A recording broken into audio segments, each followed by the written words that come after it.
Glorieux, brillant, sage, victorieux, cet homme portait de nombreux surnoms prestigieux, mais un seul a traversé les siècles, devenant son second surnom, le Grand. Il est si profondément ancré dans l'histoire que l'on ne les distingue plus. Carolus Magnus, Karl der Grosse, Charlemagne. Pendant 1000 ans, il est resté un idéal inaccessible pour les rois et les empereurs de Frédéric Barberousse à Napoléon Bonaparte.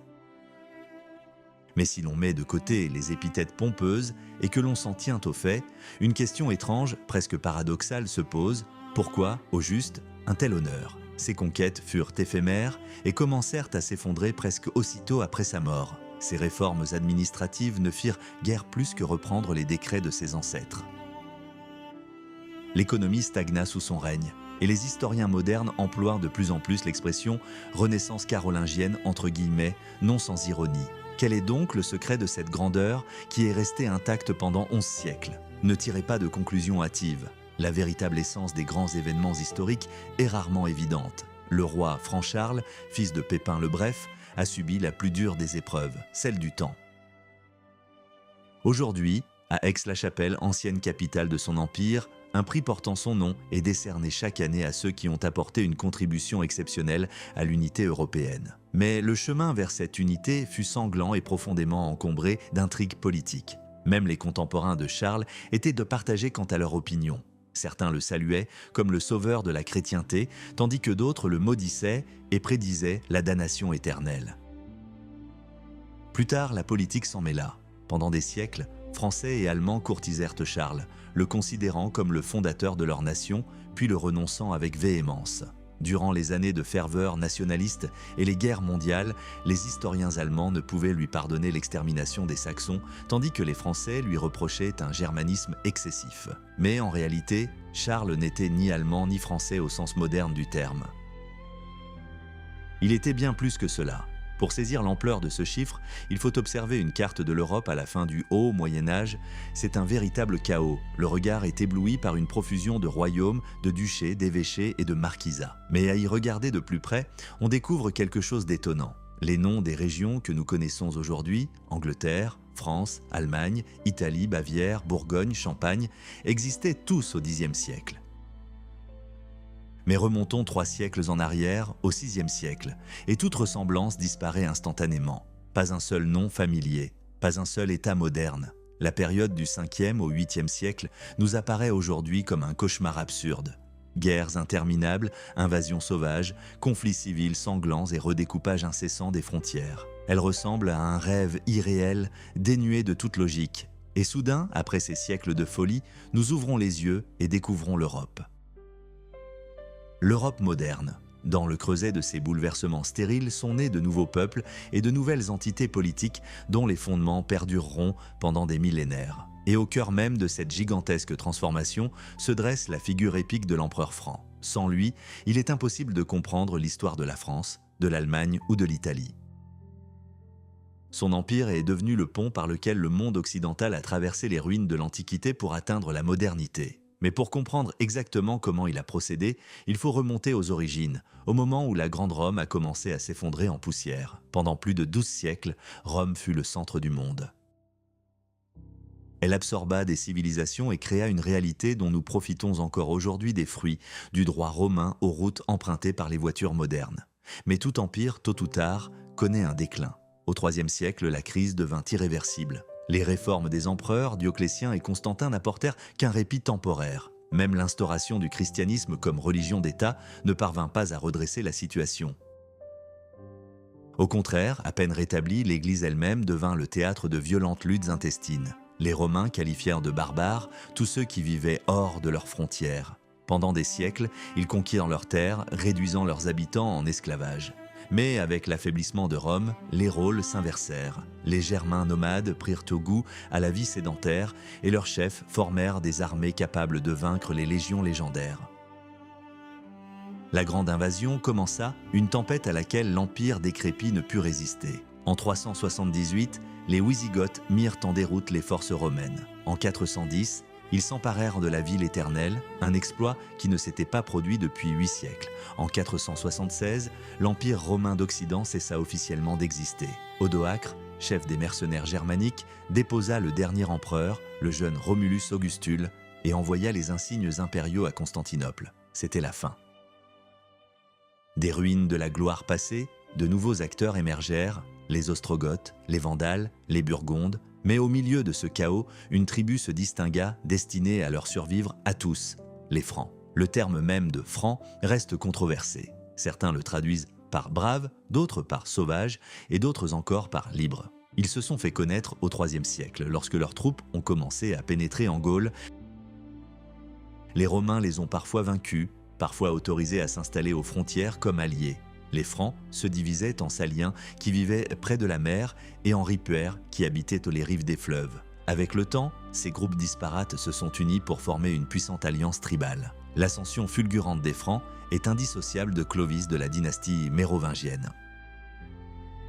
Des légendes circulaient au sujet de son grand-père, Mérové, que l'on disait fils d'un monstre marin, mais Clovis était bel et bien un homme politique d'une cruauté sans bornes. Il ne se contentait pas de conquérir des territoires. Il éliminait méthodiquement tous ses rivaux, y compris ses propres proches. Clovis fut le premier à comprendre la force d'une alliance avec l'Église.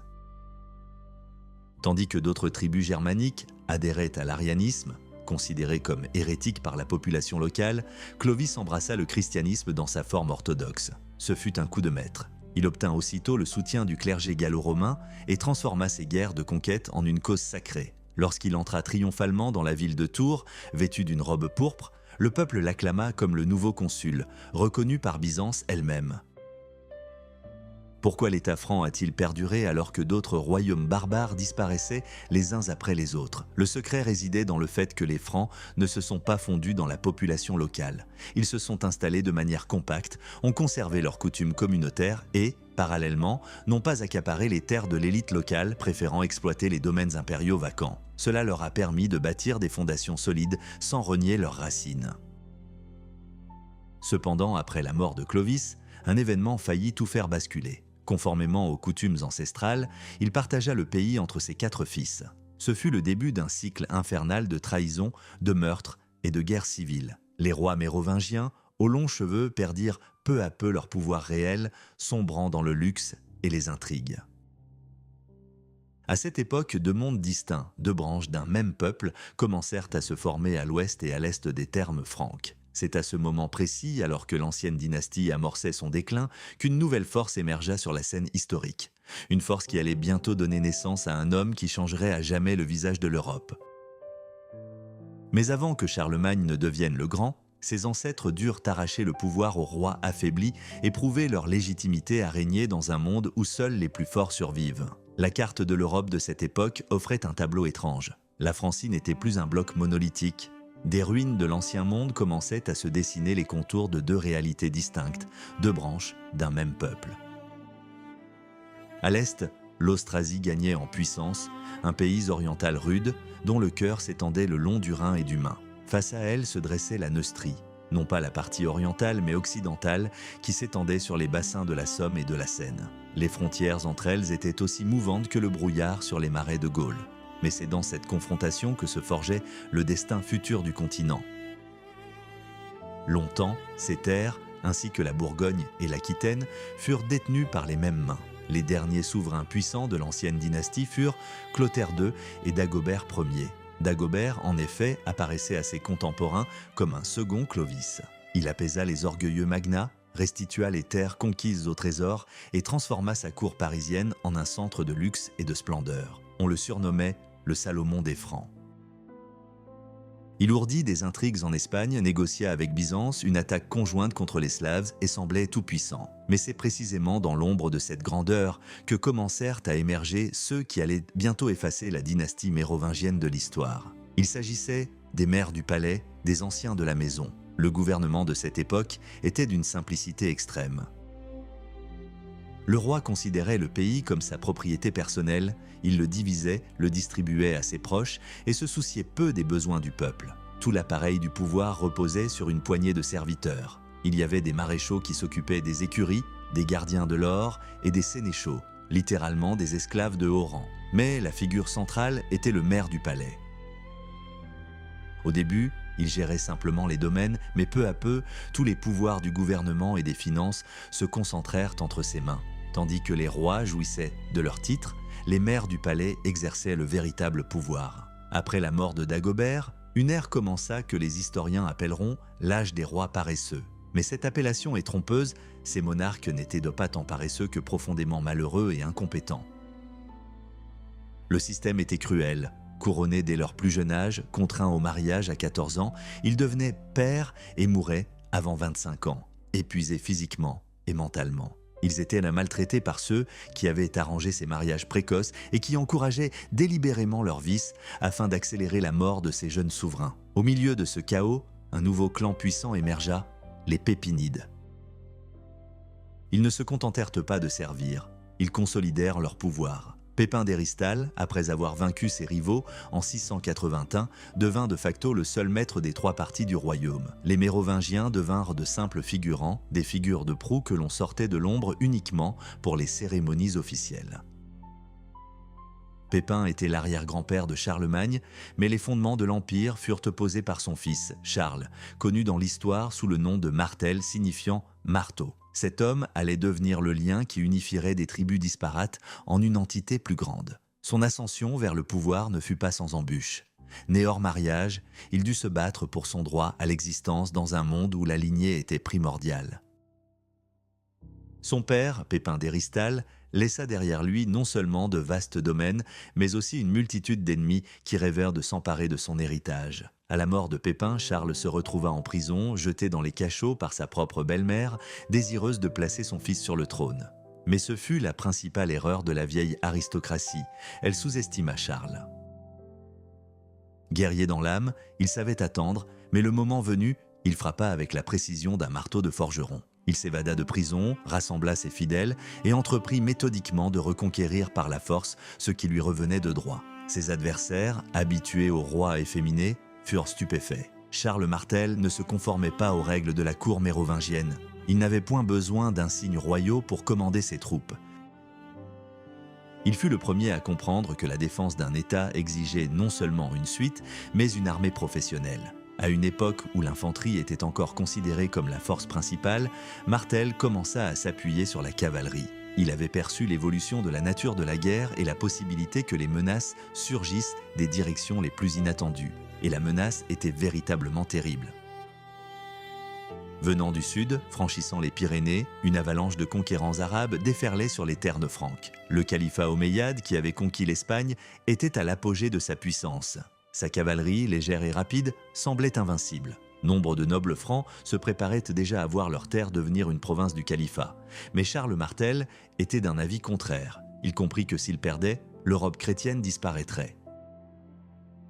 Il rassembla tout ce qu'il put, des guerriers austrasiens les plus intrépides aux milices des forêts. Il ne s'agissait pas seulement d'une lutte pour le pouvoir, mais d'une bataille pour l'avenir même de l'Europe. En 732, près de Poitiers, deux civilisations s'affrontèrent. La cavalerie légère arabe fut maintes fois mise en déroute par les rangs serrés de l'infanterie franque que Charles avait érigé en rempart impénétrable. C'est alors qu'il gagna son surnom, le marteau. Il écrasa l'ennemi, ne lui laissant aucune marge de manœuvre. La victoire de Poitiers marqua un tournant. Elle fit de Charles Martel non seulement le maire du palais, mais un véritable roi, bien que sans couronne. Il sauva l'Europe de l'islamisation, mais ce n'était qu'un début. Une nouvelle tâche l'attendait, unifier des territoires disparates, pacifier les ducs rebelles et préparer le terrain pour celui qui deviendrait le premier véritable empereur d'Occident. Charles Martel mourut sans accéder officiellement au trône, mais il laissa à son fils, Pépin le Bref, un puissant instrument de pouvoir. Ce fut Pépin qui franchit l'étape finale, transformant la fonction de maire en une dynastie royale. Il envoya des émissaires au pape avec la question suivante: qui doit être roi? Celui qui porte le titre ou celui qui gouverne réellement l'État? La réponse du pape était prévisible. Ainsi prit fin l'ère mérovingienne et commença l'ère carolingienne.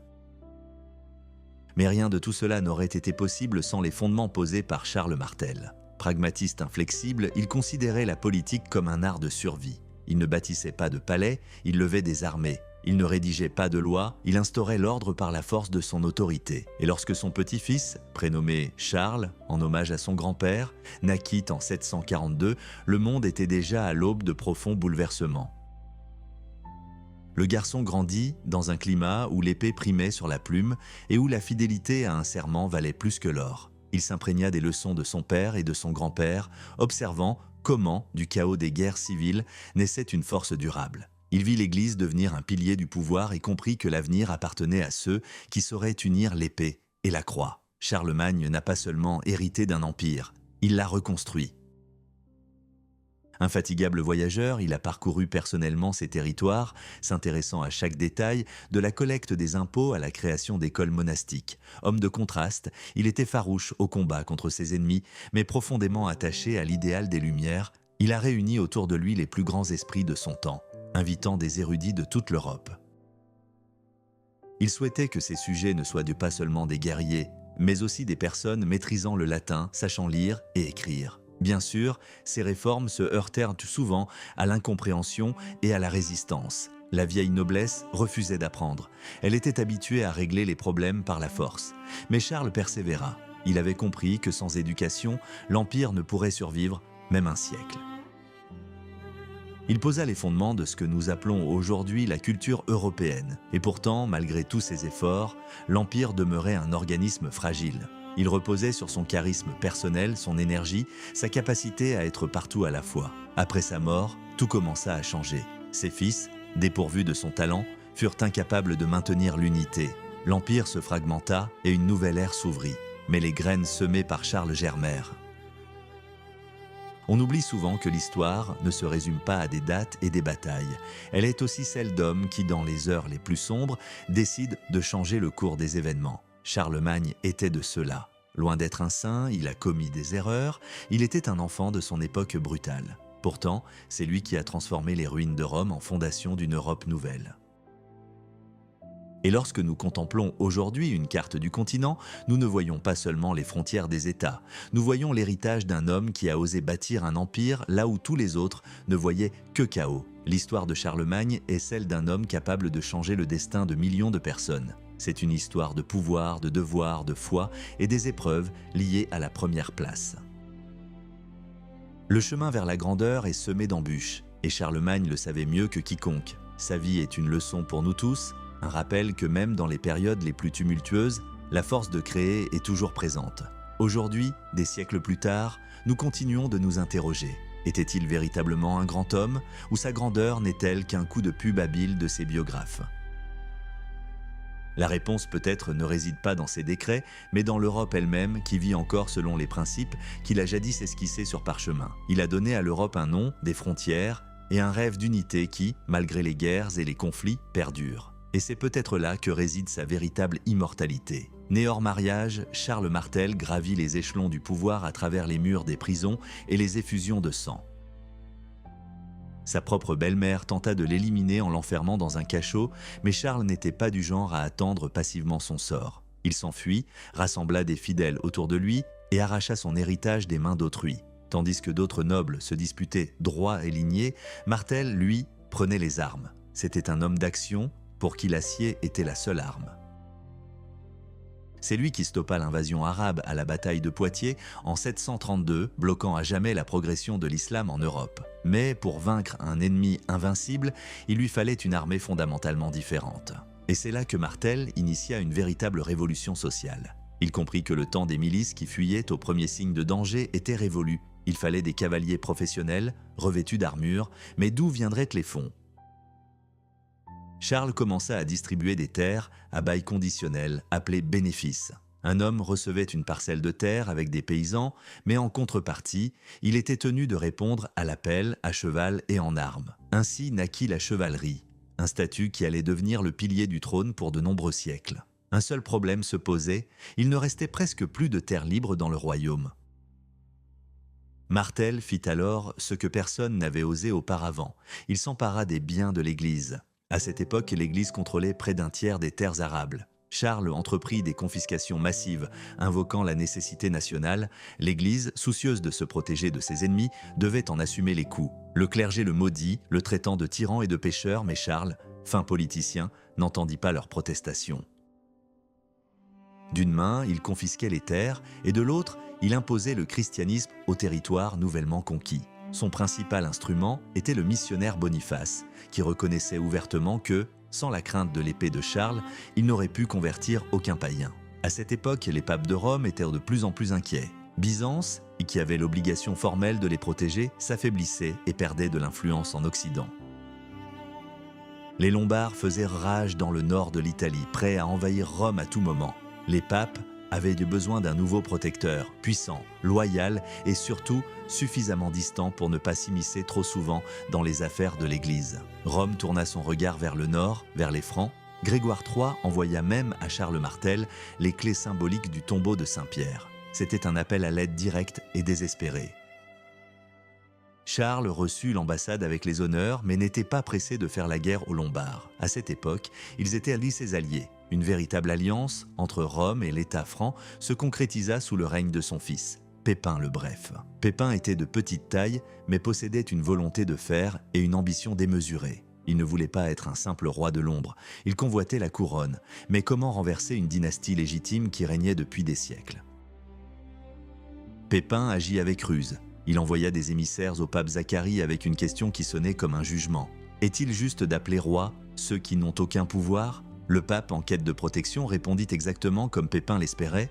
Il vaut mieux appeler roi celui qui règne véritablement et non celui qui ne porte que le titre. Ce fut une aubaine pour le coup d'État. En 751, Pépin fut proclamé roi à Soissons. Le dernier mérovingien, Childéric III, fut rasé et enfermé à vie dans un monastère. Peu après, le nouveau pape, Étienne II, vint en personne trouver Pépin. Il ne se contenta pas de demander sa protection.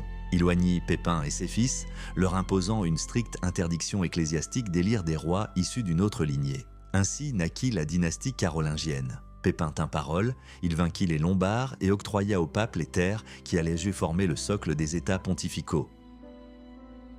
Rome gagna un protecteur et les souverains francs une légitimité suprême. Tout était en place pour l'avènement de celui qui unifierait ces territoires en un empire. Charles, fils de Pépin, grandissait déjà, prêt à reprendre le flambeau de son père et de son grand-père et à devenir le grand. Pépin le Bref était un homme de parole. Après l'échec des négociations avec le roi lombard, il fut contraint d'envahir l'Italie à 2 reprises. Le résultat fut stupéfiant. À l'issue de la seconde campagne, son envoyé déposa les clés de 22 villes sur l'autel de Saint-Pierre. Ainsi naquit l'état séculier des papes, le patrimonium de Saint-Pierre. Byzance fut consterné, mais les empereurs de Constantinople ne purent réagir. Rome se tourna enfin d'Orient vers Occident. Pépin lui-même consacra le reste de sa vie à des guerres incessantes, reconquérant les villes de Septimanie et pacifiant l'Aquitaine rebelle. Il mourut en 768, laissant à ses fils non seulement des terres, mais aussi les fondements d'une nouvelle Europe. Pour comprendre le poids des responsabilités qui pesaient sur les épaules de Charlemagne, il faut se pencher sur son héritage. Derrière lui se tenaient 3 figures marquantes qui ont façonné le cours de l'histoire. Clovis, Charles Martel et Pépin le Bref. Clovis posa la première pierre de l'État, Martel créa le cadre social et Pépin ouvrit la voie à l'union avec le trône céleste. Le grand-père de Charles, surnommé le Marteau, ne se contenta pas de repousser l'invasion islamique à la bataille de Poitiers. Il établit les fondements juridiques de la féodalité, un système qui allait dominer le monde jusqu'au XVe siècle. Le père de Charles, Pépin, œuvra avec plus de subtilité. Il réforma l'Église et forgea cette alliance décisive avec Rome qui permit à son héritier d'accéder à l'Empire. Vers la fin de la vie de Pépin, un événement remarquable se produisit. Une ambassade du calife de Bagdad, Al-Mansour, arriva à sa cour. Ce fut le premier signe que l'influence des Francs s'étendait bien au-delà de l'Europe. Mais qui était Charles lui-même au début de sa carrière? Sa date de naissance officielle est le 2 avril 742, mais même son contemporain et biographe, Einhard, reconnaissait que l'on ne sait presque rien de l'enfance du futur empereur. C'était comme si l'homme destiné à redessiner la carte du monde était apparu de nulle part. Pourtant, les historiens ont mis au jour quelques détails intrigants. Pépin commença très tôt à familiariser son fils aîné avec le monde. À 11 ans, le garçon avait déjà rencontré le pape. Et, jeune homme, il participa aux brutales campagnes d'Aquitaine. À la mort de Pépin en septembre 768, Charles, âgé de 26 ans, se trouva confronté à une dure réalité. Le père commit l'erreur fatale de tous les souverains de son temps. Il divisa le royaume entre ses 2 fils, Charles et Carloman. Charles reçut un vaste croissant de terre s'étendant de l'Aquitaine à la Thuringe, tandis que son cadet se vit attribuer un territoire plus restreint à l'intérieur de ce cercle. Le 9 octobre 768, tous 2 furent proclamés rois, mais la paix ne régna pas entre eux. Les tensions s'exacerbèrent et les ennemis des Francs flairèrent aussitôt l'occasion. La rébellion éclata en Aquitaine, les Bretons et les Saxons aiguisèrent leurs épées aux frontières, et en Italie, Desiderius, roi des Lombards, commençait à s'affirmer. La carte politique de l'Italie de ces années-là ressemblait à une mosaïque où s'affrontèrent les intérêts des papes, des Lombards et des Byzantins. Desiderius, à la tête d'une immense armée et riche en or, rêvait d'unifier la péninsule. Il entreprit un subtil jeu diplomatique, mariant ses filles à des voisins influents. L'une d'elles était l'épouse du duc de Bavière, Tassilo.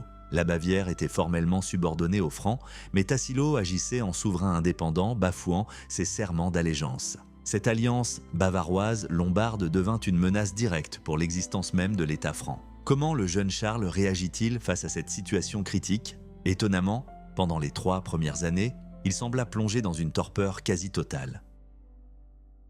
Il changeait de domaine, chassait et passait de longs séjours dans sa villa de Valenciennes. Son seul acte décisif fut de réprimer la rébellion en Aquitaine, et même alors, il tenta d'abord de solliciter l'aide de son frère, qui refusa avec arrogance. Durant ces années, Charles était entièrement sous l'influence de sa mère, la reine Bertrade, une femme autoritaire. C'est elle qui lui imposa le projet de pacification universelle, contraignant son fils à abandonner sa première épouse pour épouser Désirée, la fille du roi lombard. Cette politique d'influence douce se transforma en désastre. Desiderius, sentant l'impunité, accentua la pression sur le pape. L'Empire franc perdait rapidement de son autorité en Italie et Carloman commença à manœuvrer dans le dos de son frère. Soudain, quelque chose sembla se briser en Charles. Il ouvrit les yeux. Il comprit que les fausses assurances de ses ennemis et les supplications de sa mère le menaient à sa perte. La réaction fut immédiate et impitoyable. Charles, sans explication, divorça soudainement de Desiderata et la renvoya chez son père. C'était un défi. C'était l'odeur de la guerre. Carloman se préparait déjà à une confrontation ouverte avec son frère, mais le destin en décida autrement. En décembre 771, son cadet mourut subitement. Charlemagne n'hésita pas une seconde. Il s'empara de l'héritage de son frère et devint seul souverain. Dès lors, une ère de grande guerre commença. 772 marqua le point de non-retour. Des décennies de campagnes, de sièges et de batailles s'annonçaient. Chaque printemps, une levée de troupes, chaque été, la guerre. Charlemagne n'avait pas de plan à long terme comme Alexandre le Grand, il agissait selon les circonstances, mais avec le génie d'un stratège. Il créa une puissante armée de guerriers professionnels, dont l'équipement coûtait une fortune. L'équivalent de 20 vaches. Le roi lombard, Didier, furieux de l'affront, offensa la veuve et les enfants de Carloman et exigea du pape qu'il les couronne rois, les reconnaissant comme les héritiers légitimes. Mais le pouvoir avait changé à Rome. Le nouveau pape, Adrien Ier, était un homme de fer. Il se retrancha dans la ville et envoya un messager à Charles. Le roi franc réagit promptement. En 773, son armée marcha vers les Alpes. Tandis que les Lombards fortifièrent l'école, Charles exécuta une incroyable manœuvre de flanc par des voies secrètes. Didier, craignant d'être encerclé, s'enfuit dans sa capitale, Pavie. Charles arriva à Rome le samedi saint. L'accueil fut triomphal. Foule brandissant des palmes, chœurs et processions solennelles. En signe d'humilité, Charles s'agenouilla et baisa chaque marche de la basilique Saint-Pierre. Là, il confirma et étendit les concessions de terre de son père, tout en sachant qu'il conserverait le véritable pouvoir en Italie. Pavie tomba en juin 774. Desiderius fut déposé et envoyé dans un monastère, et Charles ajouta de nouveaux titres à celui de roi des Lombards et de patricien romain. Mais l'Italie n'était pas prête à capituler si facilement. Dès le départ de Charles, des conspirations, soutenues par Byzance, éclatèrent. Le roi fut contraint de rentrer, de réprimer les rébellions et de changer de tactique. Il comprit qu'une simple conquête ne suffisait pas. Une refonte complète du système de gouvernement s'imposait. Un nouveau jeu, bien plus vaste, commençait, où l'enjeu n'était plus seulement le contrôle des villes, mais l'idée même d'un empire chrétien. Charles ne se contentait plus de combattre. Il entreprenait de bâtir un monde où sa volonté ferait loi pour des millions d'êtres. Et ce n'était que le début de son long, sanglant et incroyable parcours vers la couronne impériale qui allait changer à jamais le visage de l'Europe. En 781, Charles fit un geste qui, à première vue, semblait une simple formalité, mais qui se révéla en réalité une manœuvre politique magistrale. Il amena son fils Pépin, âgé de 4 ans, à Rome et contraignit le pape à le baptiser en personne. Simultanément, il le proclama roi des Lombards. Pour les habitants, cela ressemblait à la préservation de leur souveraineté, à une illusion d'indépendance. En réalité, le pays était gouverné par des conseillers francs et les anciennes lois ne faisaient que masquer la main de fer de Charles.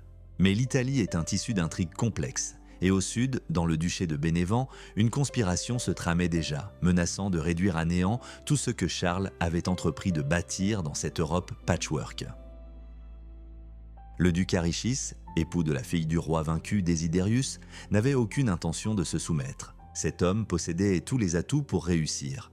Une lignée ancienne, une éducation brillante et un courage téméraire. Mais il fut victime de ce qui a toujours perdu les souverains, une ambition démesurée. À cette époque, l'Italie comptait de facto 2 rois, Charles lui-même et son fils Pépin.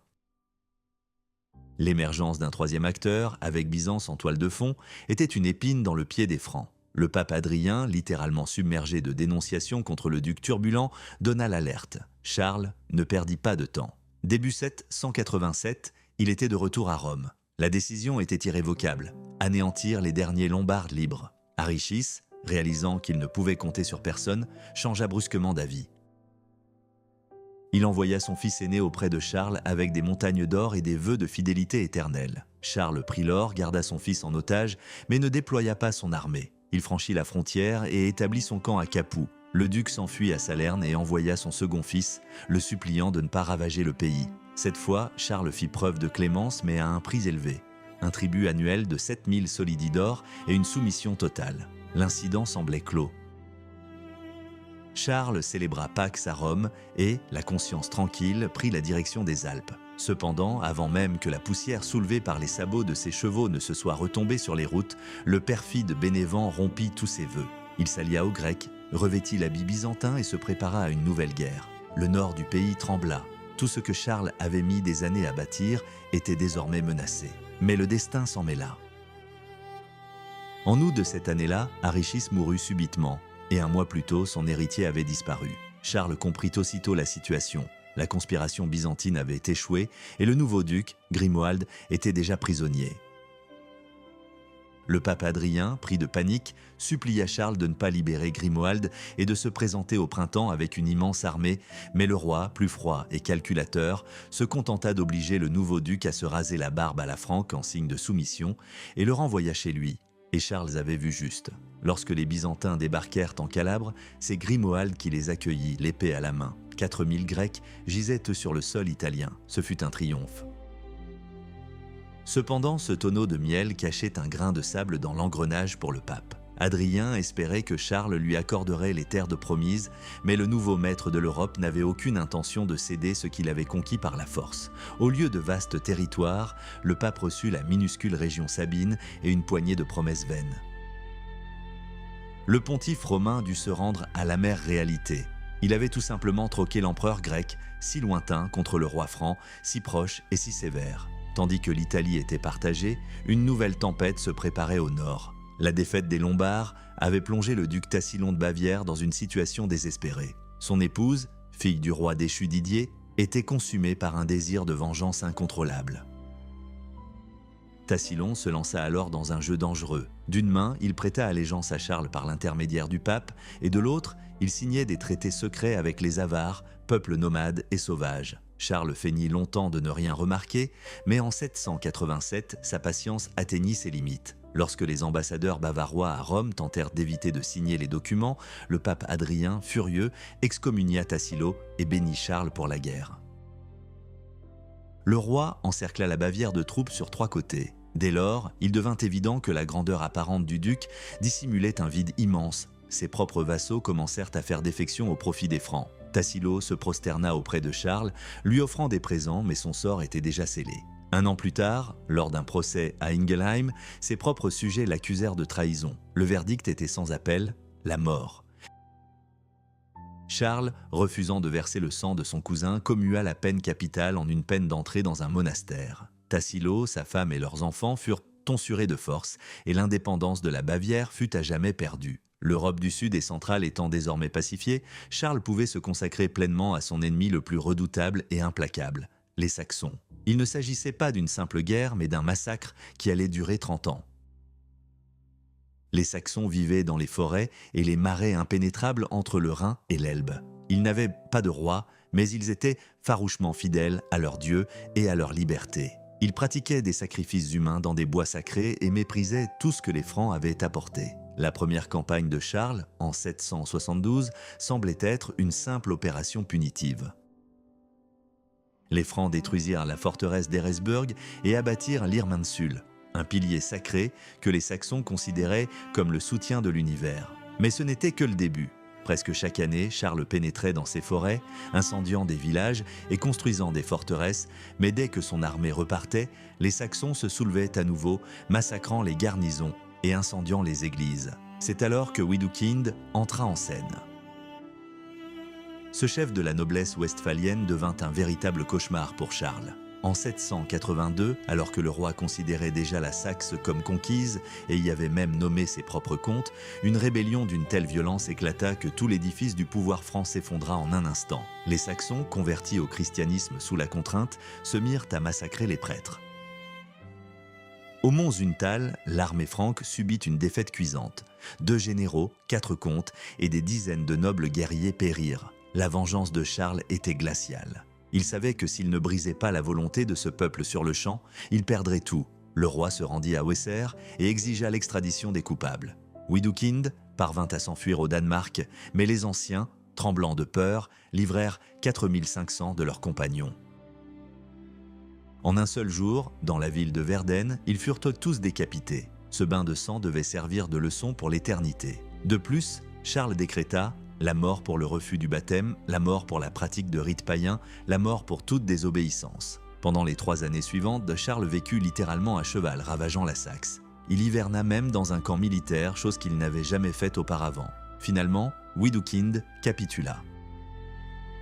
En 785, le chef de la résistance vint se faire baptiser par le roi. Charles devint son parrain. La victoire fut célébrée à Rome et en France, et le pape proclama des offices d'action de grâce dans toute la chrétienté. La guerre semblait terminée, mais ce n'était qu'une illusion. 8 ans plus tard, tandis que Charles était occupé à combattre les Avars, la Saxe se souleva de nouveau. Cette rébellion fut encore plus brutale. Les Saxons s'allièrent aux Frisons et aux Slaves, réduisant les églises en cendres. Charles était furieux, mais il ne laissa rien paraître. Il lança une guerre d'extermination. Les déportations massives devinrent monnaie courante. Jusqu'à un tiers de la population du pays fut déplacée de force à l'intérieur de l'Empire et leurs terres furent données à des vassaux fidèles. Pour écraser la résistance, Charles Ier employa la politique de la terre brûlée et alla jusqu'à enrôler les Slaves d'Obodrite. Il fit construire des villes entières sur les champs de bataille pour affirmer sa présence durable. En 1799, la résistance était pratiquement anéantie. Le roi rentra chez lui, à la tête d'interminables colonnes de femmes et d'enfants captifs. Plus tard, des légendes racontèrent l'histoire d'une sorte de paix éternelle conclue avec la noblesse saxonne. Mais la vérité était bien plus brutale. Charlemagne ne négocia pas, il imposa la loi. La noblesse italienne, les ducs bavarois et les guerriers saxons, tous devinrent de simples pions dans la construction d'un empire qui commença à se forger dans le feu et le sang. Désormais, l'objectif principal était clair, un titre qui n'avait pas été porté en Occident depuis des siècles. Le titre d'empereur, les Saxons sont vaincus. Mais l'empire de Charlemagne ne se résume pas à la répression de rebelles. C'est une guerre sans fin pour la survie, où chaque nouvelle frontière ouvre une porte sur l'inconnu. À peine les cris dans les forêts de Germanie se furent-ils tus qu'une nouvelle menace, bien plus mystérieuse et terrifiante, se profila à l'horizon. À l'est, dans les steppes de Pannonie, rôdait une bête que les chroniqueurs de l'époque appelaient ni plus ni moins les héritiers d'Attila. C'étaient les Avars. Si la guerre saxonne fut un marathon exténuant, l'affrontement avec le Khaganat avar se transforma en une bataille épique pour les trésors de l'Europe. Les Avars étaient le nomade, un peuple turc qui ne connaissait pas les villes mais maîtrisait l'art du combat monté. Pour les Francs, ils semblaient devenus d'un autre monde, de petits chevaux robustes, une apparence inhabituelle et une mobilité incroyable. Mais surtout, leur capitale, l'Anneau, était un gigantesque camp fortifié composé de remparts et de murs concentriques. 9 anneaux de défense, entre lesquels s'épanouissaient des jardins et les demeures de la noblesse. C'est là, au cœur de l'Anneau, que s'accumula pendant des siècles l'or pillé aux Byzantins, aux Slaves et aux Germains. C'était un coffre-fort de la taille d'une province entière. Charles l'avait compris. La paix avec un tel voisin n'était qu'une illusion. Les Avars complotaient déjà dans son dos, formant des alliances secrètes avec les Bavarois et les Saxons. Ils devaient frapper le premier, Mais la guerre s'éternisa pendant 8 longues années. Ce ne fut pas une marche triomphale. Les Francs durent de faire face à des pertes de chevaux, des conspirations internes et des trahisons. Le roi fut contraint à des prouesses logistiques, construire des ponts de bateaux sur le Danube, creuser des canaux et littéralement anéantir la puissance avare morceau par morceau. Le tournant décisif survint en 795. S'alliant aux Slaves du Sud, les Francs percèrent les défenses nomades. Le prince croate Voinomir fut le premier à pénétrer dans le légendaire cercle et ce qu'il y vit le stupéfia.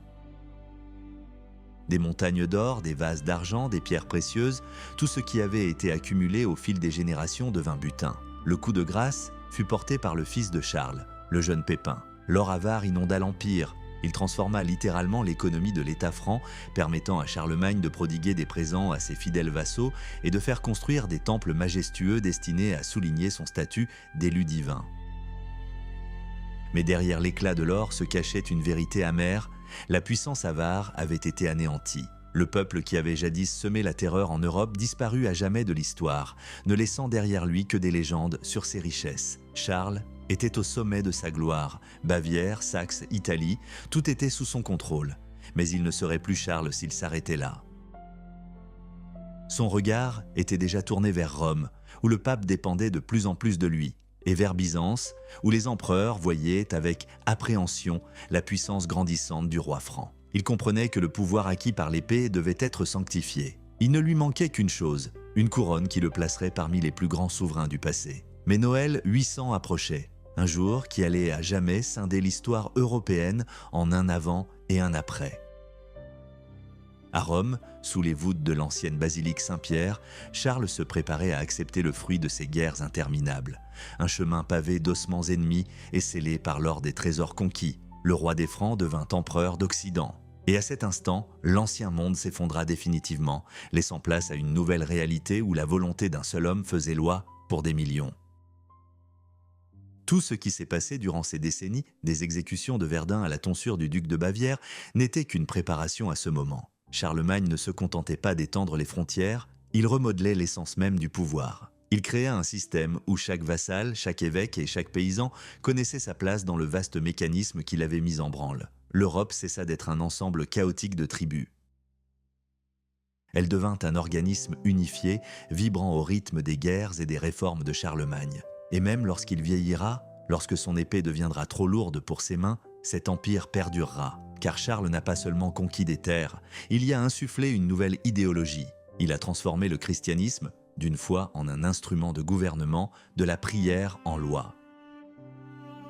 Et ceux qui, peu de temps auparavant, offraient des sacrifices aux chênes sacrés, construisaient désormais des monastères où l'on copiait des livres, préservant ainsi des pépites de savoir pour les générations futures. Le chemin de Charlemagne fut sanglant, cruel et impitoyable.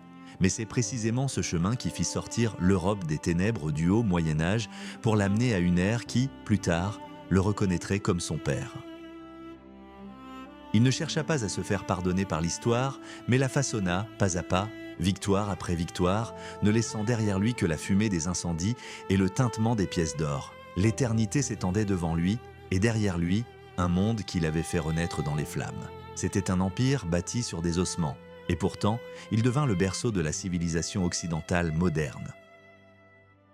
Et tous ceux qui contemplèrent Charlemagne ce jour d'hiver à Rome comprirent, l'ère des rois s'achevait, l'ère des empereurs commençait, l'ère de Charlemagne. Lorsque Charles s'approcha des vestiges des fortifications avares avec une armée immense, le Khagan et ses conseillers sombrèrent dans le désespoir. Ils s'entretuèrent dans une guerre intestine, espérant que la mort leur épargnerait la honte. Pépin, le fils de Charles, refusa d'écouter les émissaires.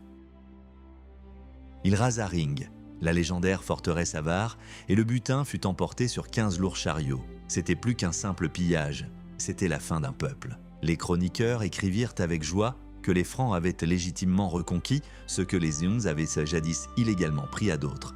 Mais le prix à payer fut terrible.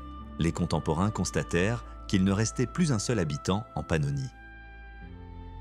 Le Khaganat avare disparut tout simplement, ne laissant derrière lui qu'un amer dicton. Ils périrent comme les aubres. Les Hongrois prendirent plus tard leur place, mais ce serait une toute autre histoire. La victoire sur les Avares mit Charles en contact avec de nouveaux voisins, les Slaves. Un vaste monde, de la Baltique à l'Adriatique, s'ouvrait à lui. Le destin de ces peuples allait être différent. Certains, comme les Tchèques ou les Croates, allaient s'y fonder leurs propres États. D'autres, comme les Slaves de Polab, allaient être broyés par les épreuves de l'histoire lors de l'avancée allemande vers l'Est. Mais Charles fut-il lui-même l'instigateur de cette destruction? Les preuves historiques suggèrent le contraire. Il n'a jamais cherché à tout prix à intégrer les terres slaves à son empire. Pour lui, elles étaient un instrument, une zone tampon. Il appelait même les Obodrites, un peuple slave du Nord, nos Slaves.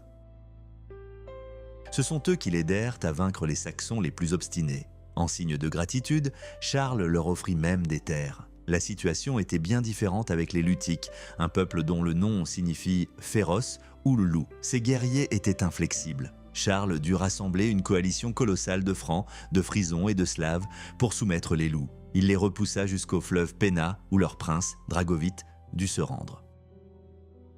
Charles bâtit sa cité de Dieu sur les fondements de l'unité romano-germanique, et les Slaves n'étaient pour lui qu'un cercle extérieur de défense, des alliés ou des vassaux, mais non une composante du cœur même de l'Empire. Tandis que le destin des nations se jouait à l'est, une nouvelle plaie se formait au nord-ouest, dans la Bretagne brumeuse. Les Bretons, réfugiés celtes des îles, avaient transformé leur péninsule en une forteresse imprenable. Marais, fossés et océans déchaînés les protégeaient si mieux que n'importe quel rempart. Ils ne payèrent de tribut que lorsqu'une armée arpentait leurs frontières. Charles fut contraint d'y envoyer des troupes à 2 reprises. En 799, son préfet, Guy, ravagea la péninsule par le feu et par l'épée, rapportant à Aix-la-Chapelle les boucliers des chefs vaincus portant leur nom. Mais la Bretagne demeurait une entité à part, autonome, obstinée, préservant sa langue et ses coutumes malgré la volonté de l'empereur. Et qu'en est-il de la Grande-Bretagne, la future Angleterre? Là-bas, Charles privilégiait la diplomatie. Il était ami avec le roi Offa de Mercie, avec lequel il échangeait lettres et présents. La légende lui attribuera plus tard la conquête de l'Albion, mais en réalité, Charles était pragmatique. Il ne disposait pas d'une flotte pour s'emparer des îles. Et pourquoi en aurait-il eu une? Son regard était tourné vers le sud, où, au-delà des sommets enneigés des Pyrénées, se profilait un puissant ennemi, le califat de Cordoue. L'Espagne fut le théâtre du plus amer échec de Charles. Tout commença par une offre alléchante. Les émirs musulmans, mécontents de leur calife, firent appel aux Francs. Charles, inspiré par les exploits de son grand-père, y vit sa chance. En 778, il traversa les montagnes, mais Saragosse refusa d'ouvrir ses portes. Le siège échoua. Sur le chemin du retour, dans l'étroit col de Roncevaux, l'arrière-garde franque fut prise au piège. Mais ce ne furent pas les Arabes qui attaquèrent, mais les Basques, montagnards locaux. Dans ce bain de sang, toute l'élite de l'armée périt, y compris Cruotland, préfet de la Marche bretonne. Des siècles plus tard, son nom deviendrait l'immortel Roland, héros d'une grande chanson. Mais pour Charles lui-même, ce fut un coup dur. Le roi avait retenu la leçon. Il comprit que l'Espagne ne pouvait être prise d'assaut. Il créa l'Aquitaine, une vice-royauté spéciale, un rempart contre l'islam. Il envoya son fils Louis, âgé de 3 ans, à Toulouse, lui ordonnant de porter le costume basque afin que la population le considère comme l'un des leurs. Ce fut une stratégie de longue haleine. Tandis que les émirs arabes appelaient au sermon, Charles fortifia les frontières, s'empara des villes frontalières et mit en place un système défensif qui allait devenir la marche espagnole. L'Empire naquit dans la souffrance. À l'est, les peuples antiques disparaissaient, à l'ouest, les Celtes se repliaient sur eux-mêmes, et au sud, les épées résonnaient dans les batailles contre le califat. Charlemagne ne se contentait pas d'étendre ses frontières. Il forgeait une nouvelle réalité où l'ancien monde romain se mêlait à la force barbare des Germains. Et l'événement le plus important de sa vie était encore à venir, la cause pour laquelle tous ces fleuves de sang avaient été versés. Rome appelait son protecteur. Le titre d'empereur d'Occident, oublié depuis 3 siècles, allait lui revenir. Mais le monde était-il prêt à reconnaître un nouveau César dont les mains étaient plongées jusqu'au coude dans le sang des Saxons, des Avars et des Maures? La réponse à cette question reposait sur le pape lui-même. Mais avant que la couronne ne repose sur sa tête, Charles dut affronter l'amère défaite. Tandis qu'il rêvait de faire renaître l'Empire, une véritable tragédie se déroula aux frontières méridionales de son royaume. Guillaume de Toulouse, l'un des généraux les plus fidèles du roi, tenta de bloquer l'armée musulmane sur les rives de l'Orbi. Ce fut un massacre. Malgré le courage désespéré des Francs, ils furent complètement mis en déroute. Les officiers prirent la fuite, les soldats tombèrent sous les épées ennemies et le butin fut si considérable que les Arabes en utilisèrent une partie pour construire la grande mosquée de Cordoue. Pour Charles, ce fut un second Roncevaux. Et le plus douloureux, c'est qu'il en était lui-même responsable. Emporté par la guerre contre les Avars, il exposa la Gaule méridionale, invitant littéralement l'ennemi sur ses terres. Mais Charles le Grand n'aurait pas été aussi grand s'il n'avait pas su corriger ses erreurs. Il commença alors à agir en brillant stratège et en diplomate avisé. Profitant des luttes intestines au sein du califat de Cordoue, il lança une série d'attaques éclairs. Ainsi naquit la Marca Hispanica, une puissante ceinture défensive dotée des forteresses de Gérone et de Vic. En 801, il reprit Barcelone et, à la fin de son règne, l'influence franque s'étendait jusqu'à l'Èbre. Considérons maintenant la carte de cette époque. Le royaume de Charles avait presque doublé de superficie. De l'Atlantique à la forêt viennoise, du Schleswig à l'Espagne, il n'était plus un simple royaume barbare, mais un colosse, comme l'Europe n'en avait pas vu depuis des siècles. Son nom était murmuré avec respect dans la brume écossaise et sur les sables brûlants de l'Orient. Le légendaire calife Haroun al-Rachid en personne recherchait son amitié. Un simple titre royal pouvait-il englober une telle grandeur? Bien sûr que non. Charles l'avait compris, l'heure était venue de viser plus haut. Mais il n'était pas pressé, il attendait le moment idéal. Ce moment arriva en novembre 800, lorsque Charlemagne entra pour la 4e fois dans la ville éternelle. Mais la situation à Rome était explosive. Le nouveau pape, Léon III, était pris au piège. La noblesse locale le haïssait. Le pontife fut attaqué dans les rues de Rome.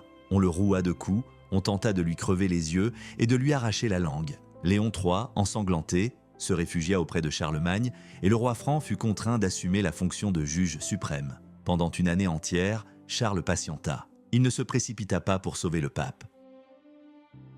Il passa l'hiver paisiblement à Aix-la-Chapelle, supervisa la construction d'une flotte contre les Normands et consulta son mentor, Alcuin. Il préparait le plus grand spectacle de l'histoire médiévale. Ce n'est qu'en décembre 800 que le procès commença dans la basilique Saint-Pierre. Le pape jura solennellement son innocence et miraculeusement, il recouvra soudain la vue et la parole. Le chemin vers l'autel était libre. Noël était arrivé. Charles était agenouillé devant l'autel, plongé dans la prière. Le pape Léon III s'approcha alors de lui et déposa la couronne impériale sur sa tête. La cathédrale explosa littéralement de cris « Vive Charles Auguste, couronné par Dieu, le grand empereur romain !» Toute la scène avait été répétée à la seconde près. Le pape, conformément à l'ancienne coutume, s'inclina devant le nouveau César. L'Empire d'Occident renaissait de ses cendres. Mais voilà qu'un événement étrange se produit. Einhard, biographe de Charles, écrit que l'empereur était furieux. Il aurait déclaré que s'il avait connu les intentions du pape, il ne serait pas entré dans la cathédrale ce jour-là. Pourquoi? Est-ce vraiment possible? Les historiens s'interrogent sur ce mystère depuis des siècles. Le grand stratège aurait-il ignoré les préparatifs du couronnement alors qu'il se déroulait sous ses yeux? Bien sûr, il s'agissait d'une mise en scène, une subtile manœuvre diplomatique. Charles jouait la comédie pour un public bien précis, Byzance. À Constantinople, une femme régnait sur le trône, l'impératrice Irène. Elle avait usurpé le pouvoir en commettant un crime odieux contre son propre fils. Pour le monde entier, cela signifiait que le trône impérial était vacant. Charles voulait s'en emparer, mais il ne souhaitait pas une guerre directe avec les Grecs. Son mécontentement face au couronnement était un signal clair « Ce n'est pas moi qui ai fait ça, c'est le pape. Je ne suis qu'un défenseur de la foi. » De plus, Charles joua son atout maître et demanda Irène en mariage. Imaginez l'unification de l'Orient et de l'Occident en une seule superpuissance. Et Irène était prête à accepter. Le monde était au bord d'un bouleversement incroyable, mais tout s'effondra en un instant. La noblesse byzantine, horrifiée à l'idée de se soumettre à un barbare, organisa un coup d'État. Irène fut déposée sous les yeux des ambassadeurs de Charles. Le nouvel empereur, Nicéphore, refusa de reconnaître l'imposteur. On sentait clairement la menace d'une guerre majeure. Et c'est alors que Charles sortit son atout secret, rarement mentionné dans les livres d'histoire. Une alliance avec le calife de Bagdad contre Byzance. Tout a commencé avec un éléphant. Oui, vous avez bien entendu, Charles désirait ardemment voir un éléphant vivant. En 797, il envoya une ambassade à Haroun al-Rachid avec une requête officielle, amener cet animal exotique. Mais derrière cette demande se cachaient des négociations secrètes. Le calife, appréciant les ambitions du franc, lui confia les clés de Jérusalem et son unique éléphant, Abou al-Abbas. Cet éléphant devint une véritable star en Europe. Imaginez la stupéfaction d'un paysan du Moyen-Âge voyant passer devant lui une montagne grise à la trompe imposante. Abou al-Abbas traversa la mer, hiverna en Italie et, en 802, fit une entrée triomphale à Aix-la-Chapelle. Les chroniqueurs oublièrent les guerres et les impôts. Ils n'écrivaient que sur l'éléphant. Même les érudits de l'époque se demandaient s'il était vrai que les éléphants ne dormaient jamais. Cet animal devint le symbole d'une ère nouvelle. Charlemagne n'était plus seulement un roi tribal. Il était devenu le maître du monde, dont l'influence s'étendait des rives du Rhin au palais de Bagdad. Il ordonna la réécriture des manuscrits anciens afin de préserver l'héritage de Rome, presque anéanti par le chaos des grandes invasions. Charles a appris à lire et à écrire à ses sujets, non seulement par conviction religieuse, mais aussi par souci d'ordre. Il créa une bureaucratie qui fonctionnait même lorsqu'il était en campagne. Chacun de ses actes était mûrement réfléchi. Même contraint de punir, il agissait avec ostentation afin que sa crainte de la loi l'emporte sur celle du chaos. C'était un homme de contraste. Il pouvait débattre de théologie pendant des heures avec des moines, puis le lendemain matin mener personnellement une charge de cavalerie contre des rebelles saxons. Profondément religieux, il savait néanmoins se servir de l'Église comme d'un puissant instrument d'État. Sa vie était un mouvement perpétuel, un voyage sans fin entre le palais d'Aix-la-Chapelle et les champs de bataille. Mais le temps fit son œuvre. L'éléphant d'Abou al-Abbas mourut, marquant la fin de cette ère extraordinaire d'ambassades exotiques et d'ambitions sans précédent.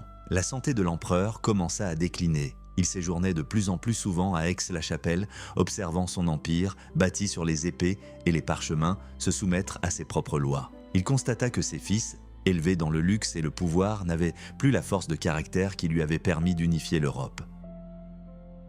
Charlemagne voyait le monde en pleine mutation. Les Normands, ces loups de mer, avaient déjà commencé à sonder ses frontières avec leurs dracars. Il savait qu'après sa mort, l'Empire serait confronté à des défis auxquels il ne serait peut-être pas préparé. Mais il avait accompli l'essentiel. Il avait posé les fondements. Il avait démontré que l'Europe pouvait être unie, qu'elle partageait une histoire commune, une foi commune et des objectifs communs. Il n'avait pas seulement créé un État, il avait créé le concept d'Occident. Et lorsqu'il ferma les yeux, en 814, le monde ne s'effondra pas. Il cessa simplement d'être le même. Charlemagne avait disparu, mais son empire demeurait gravé dans la pierre des cathédrales, dans les livres réécrits et dans la mémoire même des peuples qui se souvinrent à jamais du nom de celui qui avait transformé le Moyen-Âge en l'aube de la civilisation moderne. Ce fut l'acte final d'un acte grandiose, après lequel le rideau tomba, mais la lumière allumée par Charlemagne continua de briller pendant des siècles. Le géographe Dicuil déclara avec une fierté non dissimulée dans ses notes « Il se couche, nous avons tous vu l'éléphant de l'empereur dormir comme un bœuf ». Charles s'était tellement attaché à Abou al-Abbas qu'il traînait littéralement cet animal exotique avec lui dans toutes ses campagnes militaires. Malheureusement, le climat rigoureux du nord et les interminables marches hors des sentiers battus eurent raison de la bête. Sa mort en 810 fut pleurée comme une tragédie nationale, plaçant la disparition de l'éléphant au même rang que celle des membres de la famille royale. Mais l'animal remplit brillamment sa mission politique. Tandis que le calife Haroun al-Rachid harcelait les frontières de Byzance à l'est, Charles exerçait sa pression sur l'Empire depuis l'ouest. Pris au piège de ce dilemme géopolitique, Constantinople finit par fléchir. 12 ans après cette nuit de Noël mémorable, les Byzantins reconnurent officiellement Charles comme empereur. Ce fut un triomphe absolu. Mais à quoi ressemblait vraiment cet homme si l'on fait abstraction des légendes postérieures le décrivant comme un vieillard bienveillant et pieux à la longue barbe blanche comme neige? En 800, il avait 58 ans. Il n'avait rien du géant des contes de fées représentés sur les peintures cérémonielles. Ses contemporains le décrivaient tout autrement, une tête massive, des yeux immenses et incroyablement vifs, et un nez assez proéminent. Il avait le cou court et un ventre proéminent qu'il ne cherchait pourtant pas à dissimuler sous ses vêtements.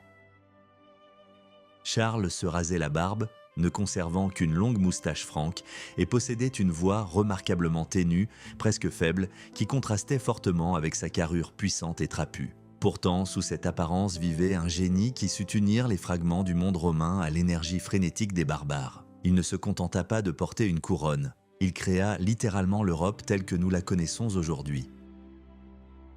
Et bien que son empire ait fini par se désintégrer, l'ombre du grand empereur qui arpentait jadis les routes d'Europe aux côtés de son éléphant indien plane encore sur l'histoire de notre monde. Ce géant à la fine moustache et à la voix étonnamment aiguë, presque enfantine, possédait un trait terrifiant. Il ne doutait jamais, jamais. Au cœur de la personnalité de Charles résidait une confiance absolue et inébranlable en sa propre justesse. Il était dépourvu de la faille intérieure qui tourmenta les grands dictateurs à venir. Charles ne sombrait pas dans des colères furieuses comme Alexandre le Grand. Son caractère était stable et pesant, tel le mouvement d'un glacier. S'il prenait une décision cruelle, ce n'était ni par caprice ni par malice, mais parce qu'il croyait sincèrement que c'était la seule voie juste. Et plus étonnant encore, il possédait le don rare d'insuffler cette foi à tous ceux qui l'entouraient.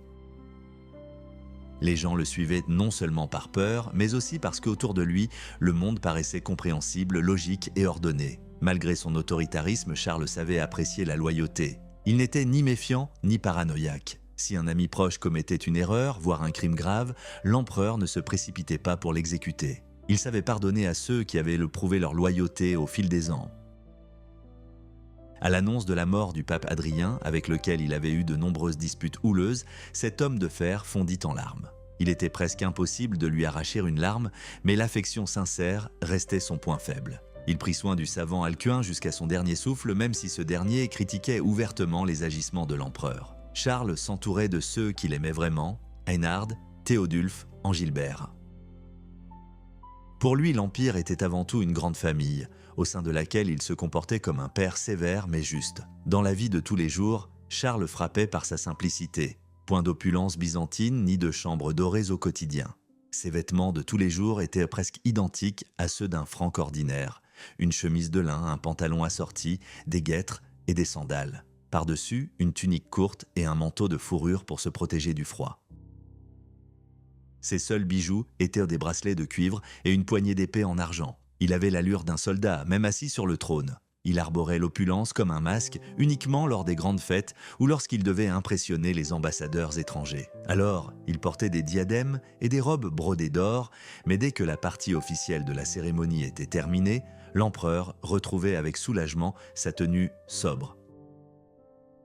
Le mode de vie de Charles était d'une austérité extrême. Il passait le plus clair de son temps à cheval ou sous une tente. Après une chasse fructueuse, il aimait dîner en pleine forêt, la viande rôtissant à la broche au-dessus d'un feu. Dans sa vieillesse, les médecins tentèrent de lui interdire la viande rôtie, mais Charles fit fi de leurs conseils. Il observait scrupuleusement les jeûnes prescrits par l'Église, abhorrait les ivrognes et buvait lui-même très peu. Mais lorsqu'arrivait le moment d'un festin, il se transformait en un maître de cérémonie hors pair. Les tables devaient être chargées de mets délicats afin que les convives venus d'Orient comprennent que le souverain de l'Europe comprenait la vie aussi bien que les califes. Un des poètes de la cour nous a laissé la description d'une telle célébration. Charles, couronné d'or, trône sur un haut trône. À ses côtés se tient la reine, dont le sourire était censé réchauffer chaque convive. Autour de lui, ses fils et ses filles, incarnation de force et de beauté. Les serviteurs s'affairent en silence, les échansons remplissent les coupes, et entre les plats, des joutes oratoires s'engagent. L'empereur lui-même aimait débattre, dissertant sur des sujets divins et terrestres, tout en récitant de la poésie. Mais dès que le festin s'achève, Charles se retire dans sa chambre. Le jour, il lui arrive de faire une sieste d'1 heure ou 2, mais les nuits sont un véritable supplice. Son sommeil est agité. Savez-vous ce qu'il gardait sous son oreiller ? Des instruments d'écriture. Dans l'obscurité, le grand souverain de l'Europe s'efforce d'apprendre à écrire des lettres, luttant contre l'insomnie. Outre la guerre, les plus grandes passions de Charles étaient à la chasse et l'eau. C'est pourquoi il choisit Aix-la-Chapelle comme capitale. La ville s'enorgueillissait de sources thermales prisées déjà par les Romains. Charles y fit construire des thermes pouvant accueillir plus d'une centaine de personnes simultanément. Il emmena avec lui toute sa nombreuse famille, transformant chaque déplacement à la cour en une grande expédition. Et sa famille n'avait rien d'ordinaire. Il avait 5 épouses officielles et une multitude d'enfants. Son aîné, Pépin, était bossu. En raison de ce handicap, Charles le déshérita. L'issue fut tragique.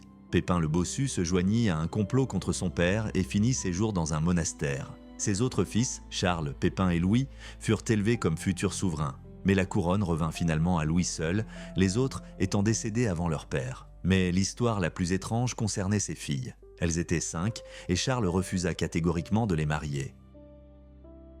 Son biographe officiel écrivit que l'empereur les aimait tant qu'il ne pouvait se résoudre à s'en séparer. Mais la réalité était plus cynique. Charles ne voyait tout simplement aucun prétendant convenable en Europe. Lorsque l'impératrice byzantine Irène proposa un mariage entre sa fille et le fils de Charles, il accepta, mais dès que la situation politique changea, il rompit les fiançailles sans hésiter. Lorsque le roi anglais Offa demanda la princesse Berthe pour son fils, Charles fut si furieux de l'insolence de son voisin qu'il coupa tous les ponts avec la Grande-Bretagne. Dès lors, les princesses commencèrent à mener leur vie privée en secret. Berthe eut 2 enfants avec un poète de la cour, et Rotrude s'unit secrètement à un comte. Toute la cour était au courant de ces liaisons, et seul l'empereur de fer, semble-t-il, préféra fermer les yeux. Charles n'était pas un modèle de moralité. Après la mort de sa dernière épouse, il prit plusieurs concubines qui lui donnèrent d'autres enfants. Malgré cette vie privée compliquée, il demeura un travailleur acharné. Charles était un maître avec un grand M, monsieur. Il contrôlait personnellement le nombre d'œufs pondus par les poules de ses domaines et le nombre de poissons pêchés dans les étangs. Le fondement de son pouvoir résidait dans ses terres personnelles, les domaines carolingiens. Ceux-ci comprenaient des centaines de domaines disséminés à travers l'Europe. Chaque domaine abritait un palais de pierre rempli de coffres de vêtements et de meubles. Charles mit en place un système de gestion qui ferait l'envie des entreprises modernes. Les intendants, les judex, étaient responsables de chaque fisc. Charles exigeait d'eux une surveillance constante, que les ouvriers ne soient pas oisifs, que les semences ne soient pas volées et même que les chiots ne soient pas nourris aux frais du trésor. Ces décrets sont d'une précision étonnante. Il dressait lui-même des listes des plantes qui devaient pousser dans ses jardins, des roses et des lys aux concombres, au romarin et même à l'ail. Il exigeait des rapports annuels avant Noël. Il avait besoin de tout savoir. La quantité de terre labourée par les bœufs, la production de miel, de cire et de graisse, le nombre de bottes fabriquées et d'épées forgées. Si un intendant commettait une erreur, il risquait non seulement une amende, mais aussi la flagellation publique dans la cour. L'empereur luttait contre la corruption sans merci. Il avait une compréhension instinctive de l'économie, bien qu'il restât un homme de son temps. Par exemple, il ne comprenait pas le rôle de l'argent comme outil. Il se contentait de l'amasser dans des coffres, tel un chevalier avare. Après avoir vaincu les avares et s'être emparé de leurs trésors légendaires, la majeure partie de l'or demeura inutilisée dans ses caves. Même dans son testament, il ne laissa rien au trésor public. La quasi-totalité de l'or fut léguée à l'Église pour le salut des âmes. Malgré cette frugalité apparente, Charles voyait grand. Il contraignit les monastères et les seigneurs féodaux à dresser des inventaires détaillés de leurs biens, instaurant ainsi le premier système économique transparent de l'histoire européenne. Il considérait son royaume comme un immense domaine dont il était le seul propriétaire légal. L'administration de l'Empire était concentrée entre ses mains. Il abolit la fonction de maire du palais afin que nul ne puisse suivre les traces de ses ancêtres et s'emparer du pouvoir. À la place, il créa l'institution des envoyés souverains. Composé d'un fonctionnaire laïque et d'un évêque, ses binômes sillonnaient le pays, inspectant comptes et juges. Charles était partout, il était au courant de tout. Et bien que son empire ait fini par se désintégrer, les méthodes employées pour le bâtir et l'énergie déployée pour examiner chaque détail, des plus hautes sphères politiques au moindre carré de terre, ont jeté les bases sur lesquelles repose l'Europe moderne. Il ne s'agissait pas de simples fonctionnaires, mais des yeux et des oreilles de l'empereur. Il travaillait par pair, un dignitaire laïque, sévère et un évêque. Toute l'année, par tous les temps, ces duos sillonnèrent le pays. Ils détenaient un pouvoir absolu, et chaque comte de la province savait que s'il se livrait à un gouvernement arbitraire, un messager accourait à ses portes, suivi de la main implacable de l'empereur. Charlemagne comprenait que conquérir des terres n'était que la moitié du combat, les conserver, transformer le chaos en ordre, était bien plus difficile. C'est ce contrôle de fer qui devint le fil conducteur de son empire, l'empêchant de s'effondrer prématurément. Chacun de ses décrets, chacune de ses décisions, même la plus petite critique adressée à un intendant, tout s'inscrivait dans un grand dessein où le hasard n'avait pas sa place. Il bâtissait un édifice qui durerait des siècles, et dans cet édifice, chaque pierre avait été posée par lui-même. Sa présence se faisait sentir dans chaque monastère, chaque cour et chaque domaine, créant l'illusion que l'empereur était omniprésent et sa loi, la seule réalité, incontestable. Des siècles plus tard, sur une carte d'Europe, on ne distingue pas seulement les frontières des États, mais aussi les contours du système même que Charles, d'une main tremblante d'insomnie, traça à la lueur d'une simple bougie. C'était une époque où un seul homme pouvait changer le destin d'un continent entier en décidant simplement qu'il était temps de rétablir l'ordre sur ses terres. Et il le fit de telle sorte que l'écho de cet ordre résonne encore aujourd'hui dans le droit et la culture européens. Charles avait disparu, mais la machine qu'il avait mise en marche continua de fonctionner après sa mort. Il laissa derrière lui non seulement un empire, mais aussi sa structure même, la conception même de ce que devait être un gouvernement civilisé. Et c'est peut-être là que réside son plus grand héritage, un héritage bien plus durable que la pierre des cathédrales d'Aix-la-Chapelle. Imaginez un système où un envoyé impérial débarque dans un comté reculé, ouvre sans ménagement les archives, examine les verdicts des juges locaux et peut instantanément destituer le comte le plus influent s'il estime que la loi ne s'applique pas à lui. Charles ne faisait pas confiance à n'importe qui.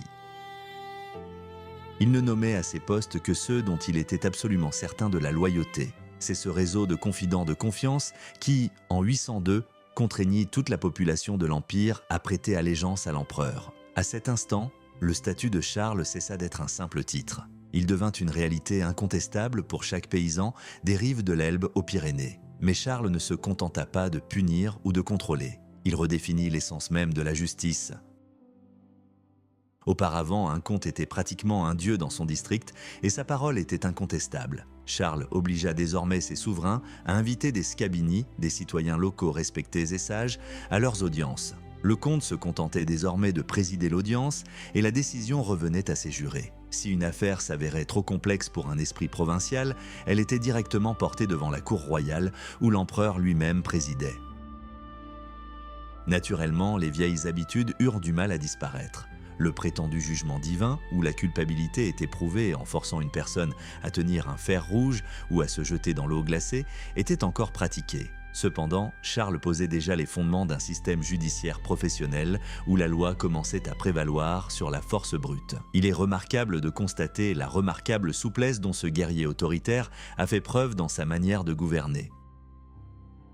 Il ne chercha pas à rompre les traditions des Saxons, des Bavarois ou des Lombards. Au contraire, il ordonna que leur vérité ancestrale, les lois orales transmises de père en fils depuis des siècles, soient mises par écrit. Chaque région conserva son propre code, et les Juifs furent jugés selon leurs propres règles. Charles exigeait une seule chose, que chaque habitant de l'Empire connaisse ses lois et pratique une seule et même foi.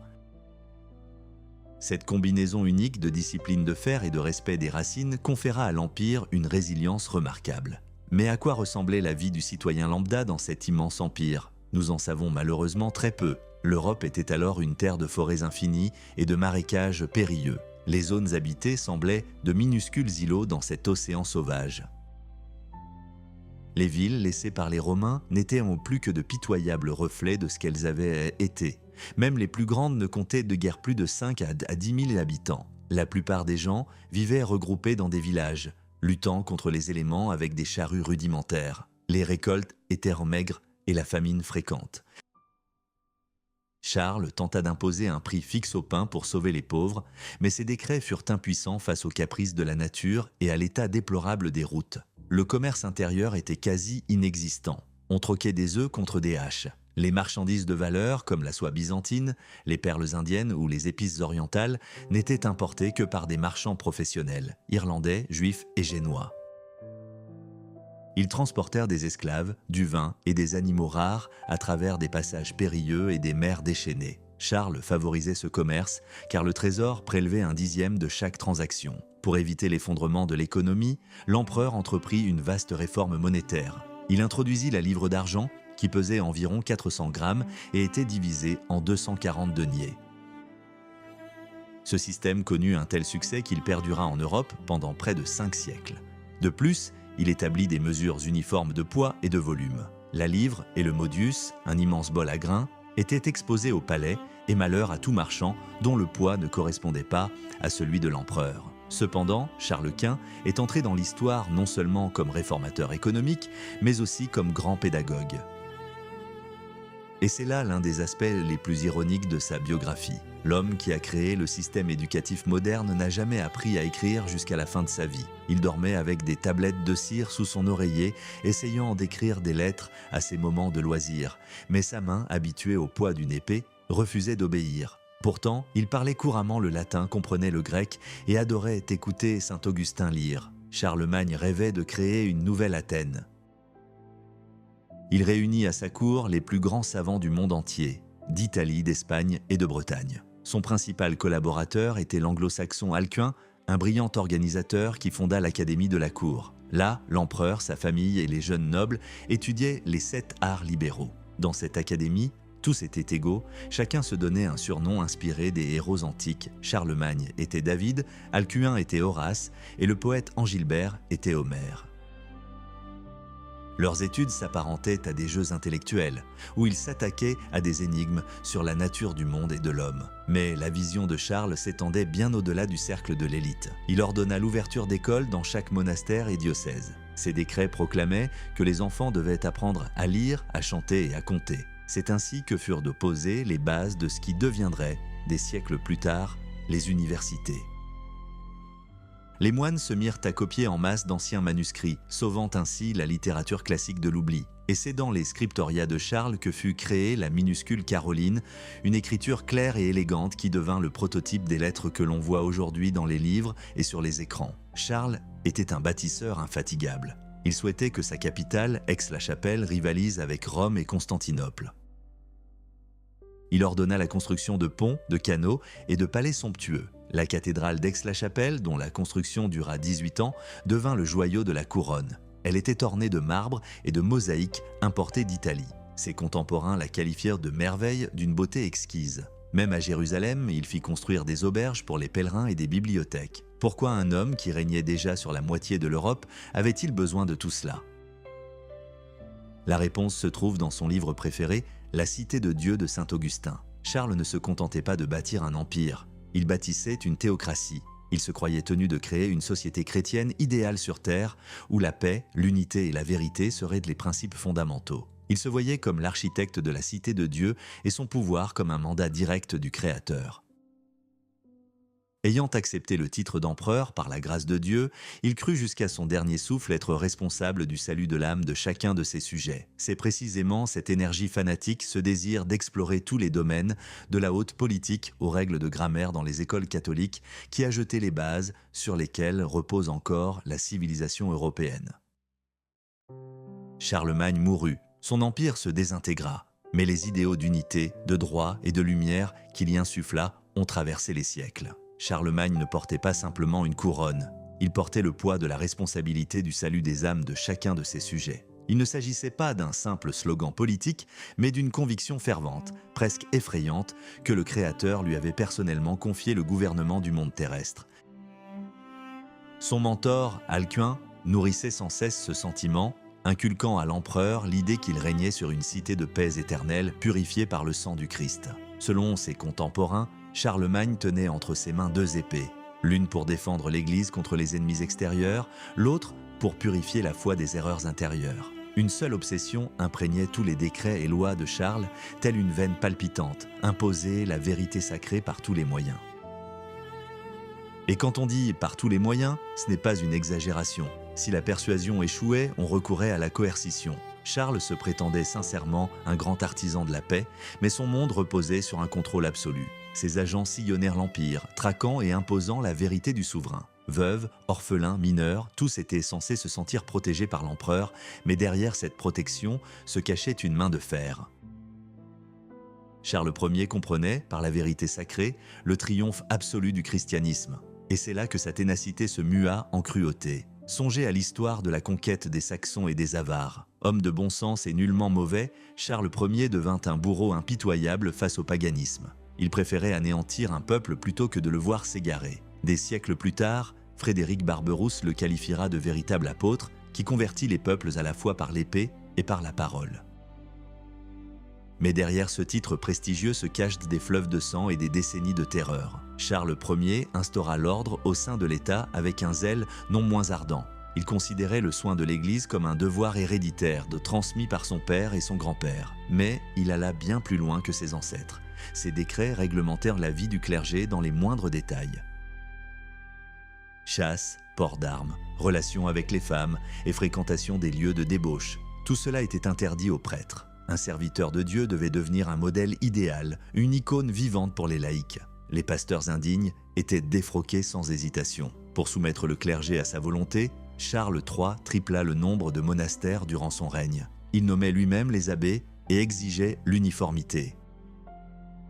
Son principal collaborateur en la matière était Benoît d'Aniane, qui, avec une énergie débordante, mit en œuvre la nouvelle règle dans les abbayes d'Europe. Les monastères se transformèrent en véritables cités saintes, laboratoires où se forgeait la nouvelle idéologie carolingienne. Lire les lois de Charles Quint, c'est un peu comme écouter un sermon. La frontière entre crime et péché était floue. Les devoirs du sujet devenaient ceux du chrétien. L'empereur s'érigeait en éducateur suprême de la nation. Il supervisait personnellement la révision des livres liturgiques et exigeait que chacun, du nourrisson à la personne âgée, connaisse les prières et le credo par cœur. Manquer un office religieux, ne pas respecter le jeûne, s'exposer à un châtiment. Le contrevenant pouvait être affamé jusqu'à ce qu'il apprenne le minimum requis de rites liturgiques. La moralité devint une question de sécurité nationale. Des lois interdisaient la haine du prochain, l'oppression des faibles, le faux témoignage et même la vente de marchandises à des prix inéquitables. L'avidité était punie aussi sévèrement que le vol. En s'octroyant le titre d'empereur, Charles affirma son rôle de représentant de Dieu. Désormais, chacun devait comprendre que l'ordre qu'il instaurait venait d'en haut. Mais il ne faut pas se laisser tromper par sa piété. Charles a bâti l'Église, mais il a aussi cherché à exercer une domination absolue sur elle. Tout en faisant semblant de vénérer le pape, il n'a jamais permis à Rome de surpasser le palais d'Aix-la-Chapelle. Évêques et archevêques le sont devenus ses fonctionnaires. Il exigeait des rapports, leur donnait des instructions et les révoquait à sa guise. Tous les rouages du pouvoir convergeaient vers lui personnellement et non vers le Saint-Siège. Il convoquait des conciles et dictait leurs décisions, se considérant comme le plus grand expert en matière de foi. La pureté de cette foi le troublait au point de l'obsession. Charles ne reconnaissait que les canons romains, mais les interprétait à sa manière. Au nom de l'unité, il fit brûler sans pitié les monuments religieux locaux, témoins de siècles d'évolution. Il ne s'agissait pas d'une simple réforme administrative, c'était une tentative d'unifier l'âme de tout un continent. Charles ne tolérait ni les nuances, ni les divergences. Il aspirait à un monde fonctionnant comme un mécanisme parfaitement huilé, où chaque rouage, chaque prêtre, chaque paysan connaissait sa place dans le plan divin. Et ce mécanisme, bien qu'arrosé du sang des dissidents, fonctionna véritablement, transformant le chaos du haut Moyen-Âge en un système étatique vaguement cohérent. Il créa un monde où la foi devint loi, et la loi, unique voie de salut. C'était son œuvre la plus ambitieuse pour laquelle il était prêt à tout payer. Charlemagne ne se contenta pas de régner, il façonna l'histoire. Son influence dépassait les frontières des terres franques. Il s'immisça sans ménagement dans les affaires des rois d'Angleterre, leur prodiguant des conseils de discipline, et portait fièrement le titre de protecteur de l'Église britannique. Lorsque l'hérésie de l'adoptianisme éclata en Espagne, Charlemagne n'attendit pas de rapport. Il interrogea personnellement l'évêque Félix d'Urgell. Les débats durèrent des semaines, jusqu'à ce que l'hérétique, repentant, soit emprisonné. L'empereur se considérait sincèrement comme un catholique plus fervent que le pape lui-même. Il sermonna le pontife, exigeant l'abolition de la simonie et l'instauration du célibat pour le clergé, des réformes que l'Église n'adopterait officiellement que 2 siècles et demi plus tard. Parfois, ce zèle fanatique menait à des scandales diplomatiques se frôlant l'absurde. Lorsque le culte des icônes fut rétabli à Byzance, Charles Quint entra dans une colère noire. Ce n'étaient pas les icônes elles-mêmes qui posaient le problème, mais le fait que la décision ait été prise sans son avis. Il ordonna à ses théologiens de rechercher la moindre erreur dans les documents byzantins. En raison de difficultés de traduction et d'un désir ardent de provoquer leur rival, les théologiens francs inventèrent des absurdités, accusant les Grecs de diviniser les icônes. Le pape Adrien dut remettre l'empereur à sa place avec tact, défendant l'autorité de l'Église face à son excès de zèle. Mais Charles ne se contenta pas de cela. Il souleva la question du filioque, le dogme de la procession du Saint-Esprit. Malgré l'avis du pape Léon III de ne pas modifier l'ancien credo, et même malgré sa gravure sur des tablettes d'argent dans sa forme originale, Charles fit preuve d'une obstination inflexible. Il contraignit ses théologiens à rédiger des traités défendant la nouvelle formulation et l'imposa à tous. C'est précisément cette obstination du souverain franc qui jeta les bases du grand schisme d'Orient et d'Occident bien avant la date officielle de 1054. Cependant, tandis que Charles édifiait la cité de Dieu au ciel, sa cité terrestre commençait à s'effondrer. Le grand artisan de la paix était constamment en guerre. La guerre de Saxe, qui durait depuis des décennies, dégénéra en un cycle infernal de soulèvements et d'expéditions punitives. Mains coupées, yeux crevés, exécutions de masse, Charles ne reculait devant rien. Même son ami Alcuin fit remarquer avec prudence que la foi ne pouvait être imposée par la force, mais l'empereur resta sourd à ses conseils. Une fois les Saxons pacifiés en 804, un nouveau désastre survint, venu du nord. Le roi danois Godefroy ravagea les alliés de Charles par le feu et l'épée, incendiant villes et villages. L'Empire fut contraint à la défensive. Charles entreprit alors la construction d'un système de marche, zone frontalière fortifiée. Danoise, espagnole, bretonne, serbe et pannonienne. Ces frontières devaient devenir le rempart de l'État. Mais la fin des conquêtes porta un coup dur à l'économie. Il n'y avait plus de nouvelles terres, ni de butin à distribuer aux vassaux. Le trésor se vida et la noblesse commença à grommeler. Des complots se tramèrent contre Charles, impliquant même son propre fils, Pépin le Bossu. L'empereur réprima impitoyablement les conspirateurs, conscient que son pouvoir ne tenait plus qu'à un fil. Le principal problème résidait dans ceux sur qui il s'appuyait, les comtes et les évêques. Ayant acquis un pouvoir local considérable, ils se transformèrent en petits tyrans. Ils acceptèrent des pots de vin, dispensaient les riches du service, réduisirent les hommes libres en esclavage et pillaient les domaines royaux. Le vol devint monnaie courante dans les provinces. Charles institua des châtiments effroyables. Le premier vol entraînait la perte d'un œil, le second, celle du nez. Mais personne n'était là pour arrêter les criminels, car les comtes eux-mêmes les abritèrent du souvent, les réduisant à l'état de domestiques. Les auditeurs envoyés par l'empereur se montraient souvent tout aussi avides. Les évêques et les abbés ne faisaient pas exception. Ils amassaient richesses et terres, jouissant d'une impunité totale et se tenant à l'écart des autorités. L'engagement de Charles pour le salut des âmes par les donations a permis à l'Église de devenir plus puissante que l'État lui-même. Les monastères se sont transformés en puissantes corporations, employant des milliers de paysans dépendants. Charlemagne a posé les fondements de la civilisation européenne, unissant foi, loi et autorité. Mais il a aussi semé des bombes à retardement dans ses fondements. Son empire reposait sur l'énergie personnelle d'un seul homme. Une fois cette énergie épuisée, le colosse qu'il avait créé amorça un lent déclin, déchiré par la cupidité même de ceux qu'il avait voulu faire citoyens de la cité de Dieu. Un monastère abritant 10 000 serfs était bien plus qu'un simple lieu de prière. C'était une véritable corporation, un État dans l'État. Ses dirigeants, revêtus de leurs robes, s'accrochaient à leurs privilèges avec acharnement et réclamaient toujours plus de terres à l'empereur. Tandis que Charlemagne s'efforçait d'édifier la cité de Dieu sur terre, ceux qui allaient en constituer les fondements offraient au monde tout sauf des vertus chrétiennes. Le haut clergé était englué dans l'avidité et l'immoralité. Il pratiquait l'usure, adorait la chasse à courre et au faucon, portait des armes, buvait sans retenue et s'appropriait sans vergogne les biens d'autrui. Mais l'empereur était-il lui-même un saint? Pas toujours. Charles s'opposait farouchement à la vente des charges ecclésiastiques, mais il nommait lui-même évêque et abbé, se fondant uniquement sur son favoritisme personnel ou sur l'opportunisme politique. Il distribuait des monastères à ses amis et associés comme de simples domaines. Malgré tous les décrets proclamant l'inviolabilité des biens de l'Église, Charles passa des années à détourner les revenus d'archevêchés entiers à son profit. C'était un jeu dangereux. L'empereur mit en place un système de vassalité obligeant chaque grand propriétaire terrien à servir l'État. Mais en réalité, cela engendra une dépendance en chaîne. Désormais, le monarque ne pouvait plus agir sans le soutien des principaux seigneurs féodaux. Le rêve de paix éternelle de Charles fut brisé par la dure réalité. Ses projets grandioses exigeaient un effort colossal du peuple. Des campagnes militaires interminables appauvrirent les gens du peuple. Les paysans, principal soutien du trône, furent réduits à la misère. Charles, témoin de cette situation, tenta de lutter contre l'oppression des pauvres, mais la machine féodale était désormais implacable.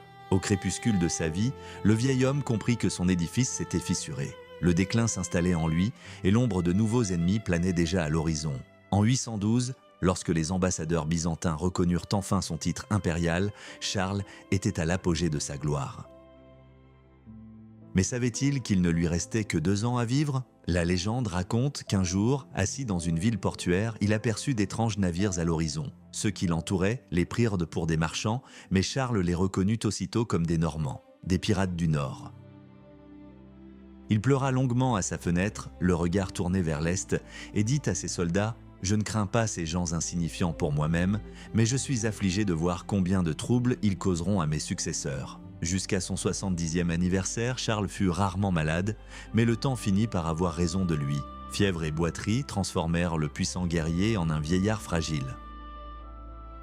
Il peinait à monter à cheval et tomba même une fois de sa selle devant toute sa suite. Après la mort de ses fils, il comprit qu'il était temps de transmettre le pouvoir à son dernier héritier, Louis. Le couronnement dans la cathédrale d'Aix-la-Chapelle fut un spectacle grandiose. Le vieil empereur posa lui-même la couronne d'or sur la tête de son fils, espérant qu'il maintiendrait l'unité de l'Empire. Le 28 janvier 814, Charlemagne mourut. Sa mort plongea l'Europe dans la stupeur.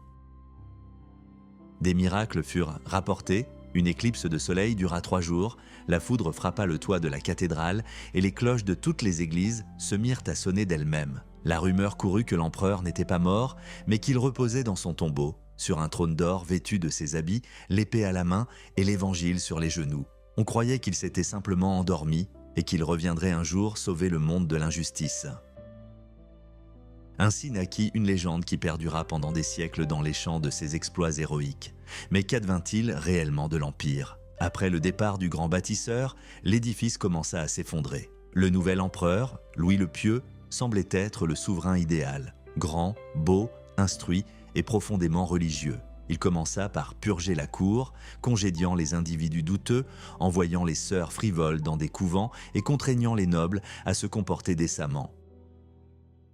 Une ère de moralité semblait s'être ouverte, mais sous cette apparence imposante se cachait un homme faible et indécis. Tandis que Charles avait tenu l'Église d'une main de fer, Louis lui-même se retrouva sous l'emprise du clergé. Il était si avide de l'approbation divine de son autorité qu'il força le pape à le couronner à nouveau à Reims. Ce faisant, il créa un dangereux précédent. Le sort du trône impérial dépendait désormais de la volonté du pontife.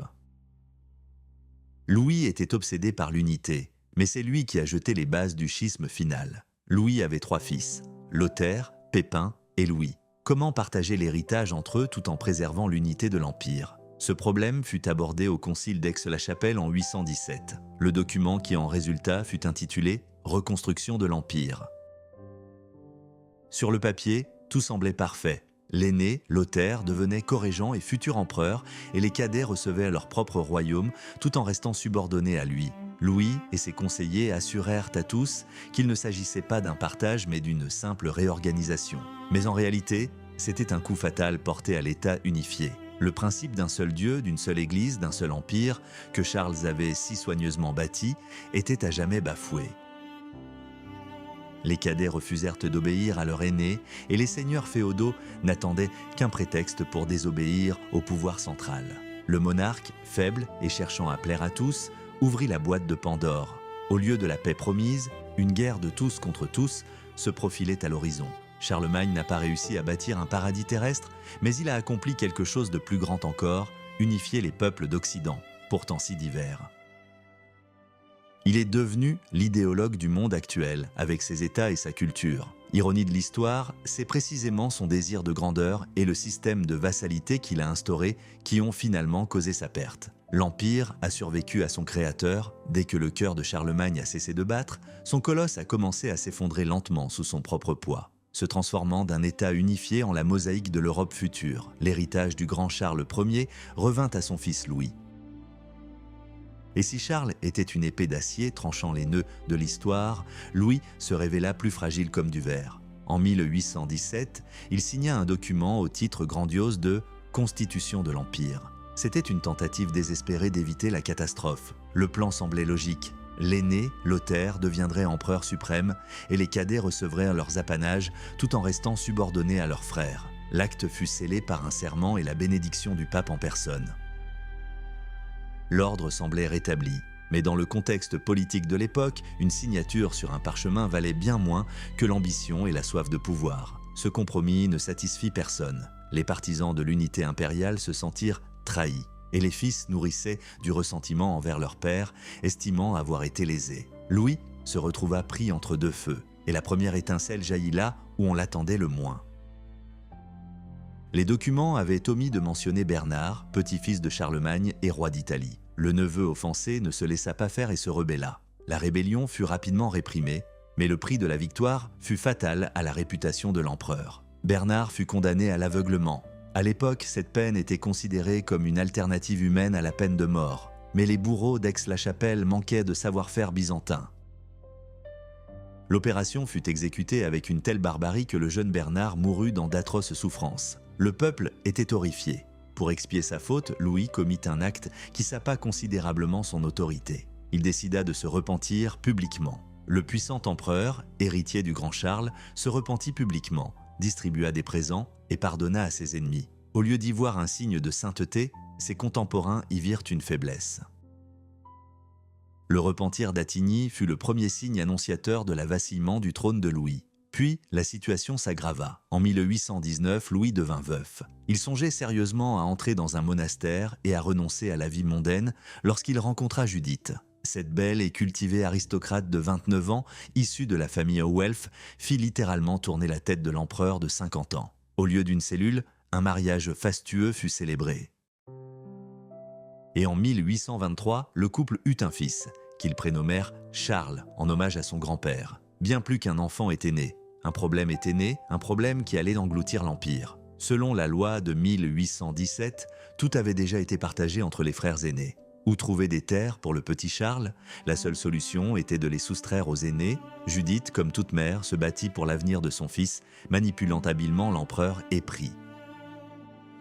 Les frères aînés gardèrent le silence, mais ce n'était que le calme avant la tempête. En 829, Louis prit une décision fatale. Il modifia officiellement les termes du partage de l'Empire, attribuant une part importante de territoire au jeune Charles. Lothaire, l'aîné, entra dans une colère noire. En réponse, son père l'exila en Italie.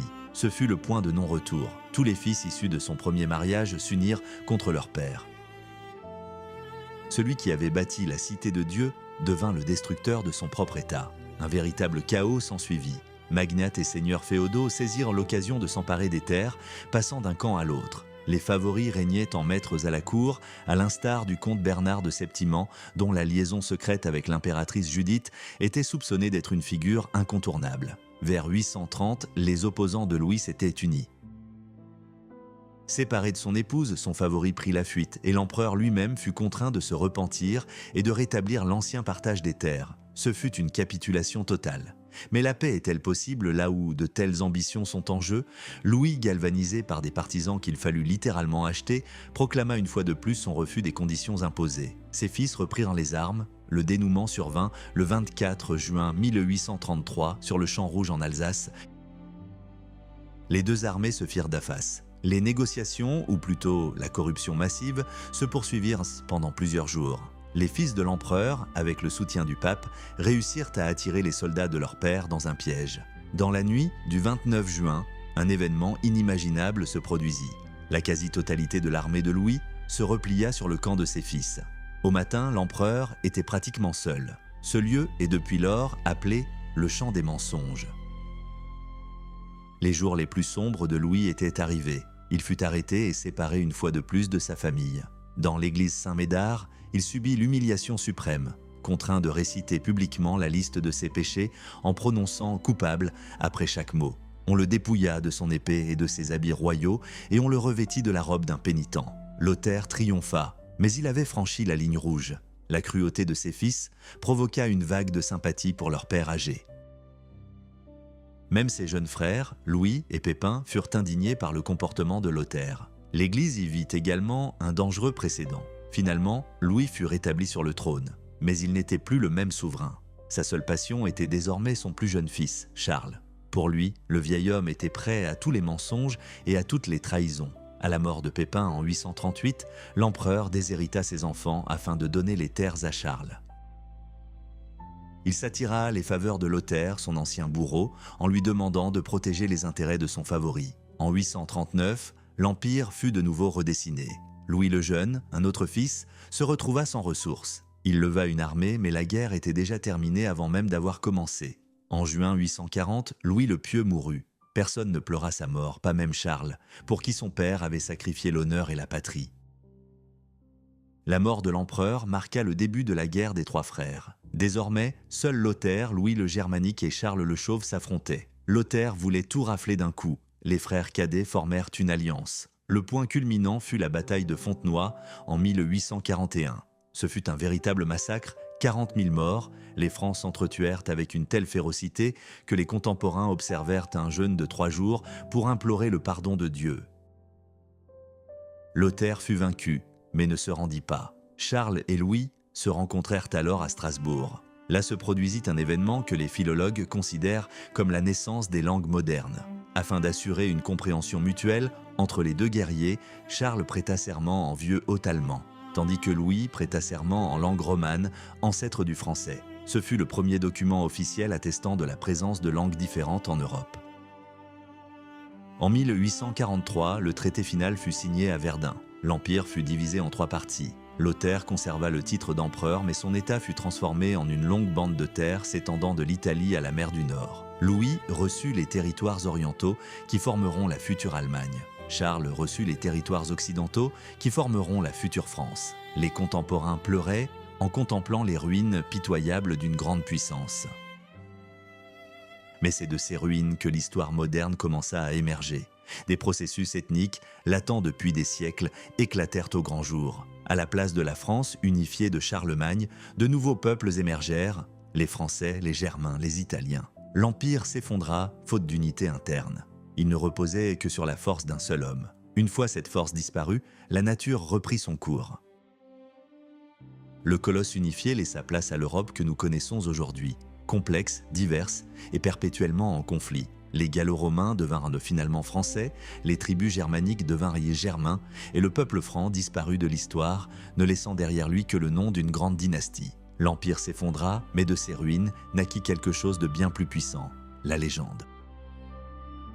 Lorsque le véritable Charlemagne disparut de l'histoire, son image prit une existence propre, d'une existence pour le moins improbable. La France qu'il avait bâtie par l'épée et la loi ne s'évanouit pas sans laisser de traces. Elle changea simplement d'apparence, se métamorphosant en la douce France des chansons de chevalerie. Ce n'était plus le pays que l'on pouvait situer sur une carte, mais un monde imaginaire où les frontières s'estompaient et où l'histoire devenait mythe. Curieusement, les historiens modernes se disputent depuis des siècles pour savoir si les premiers récits de Charlemagne étaient chantés en français ou en allemand. Ironie du sort, à l'époque, ce débat était dénué de sens. Il n'existait pas de français ni d'allemand tels que nous les connaissons. Il n'y avait que les Francs et les peuples qu'ils avaient conquis.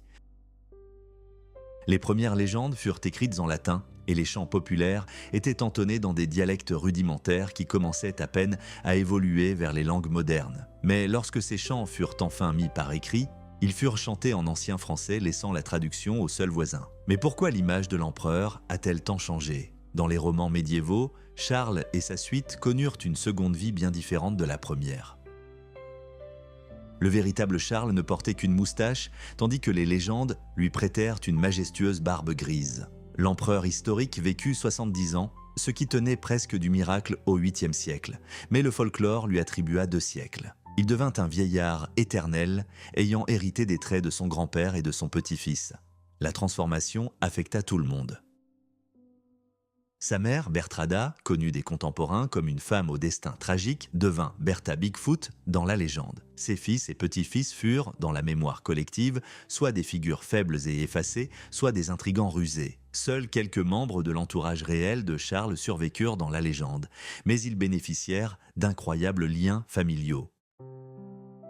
Le célèbre Roland devint soudainement le neveu de l'empereur et des personnages jusque-là inconnus de l'histoire se retrouvèrent soudainement sur le devant de la scène.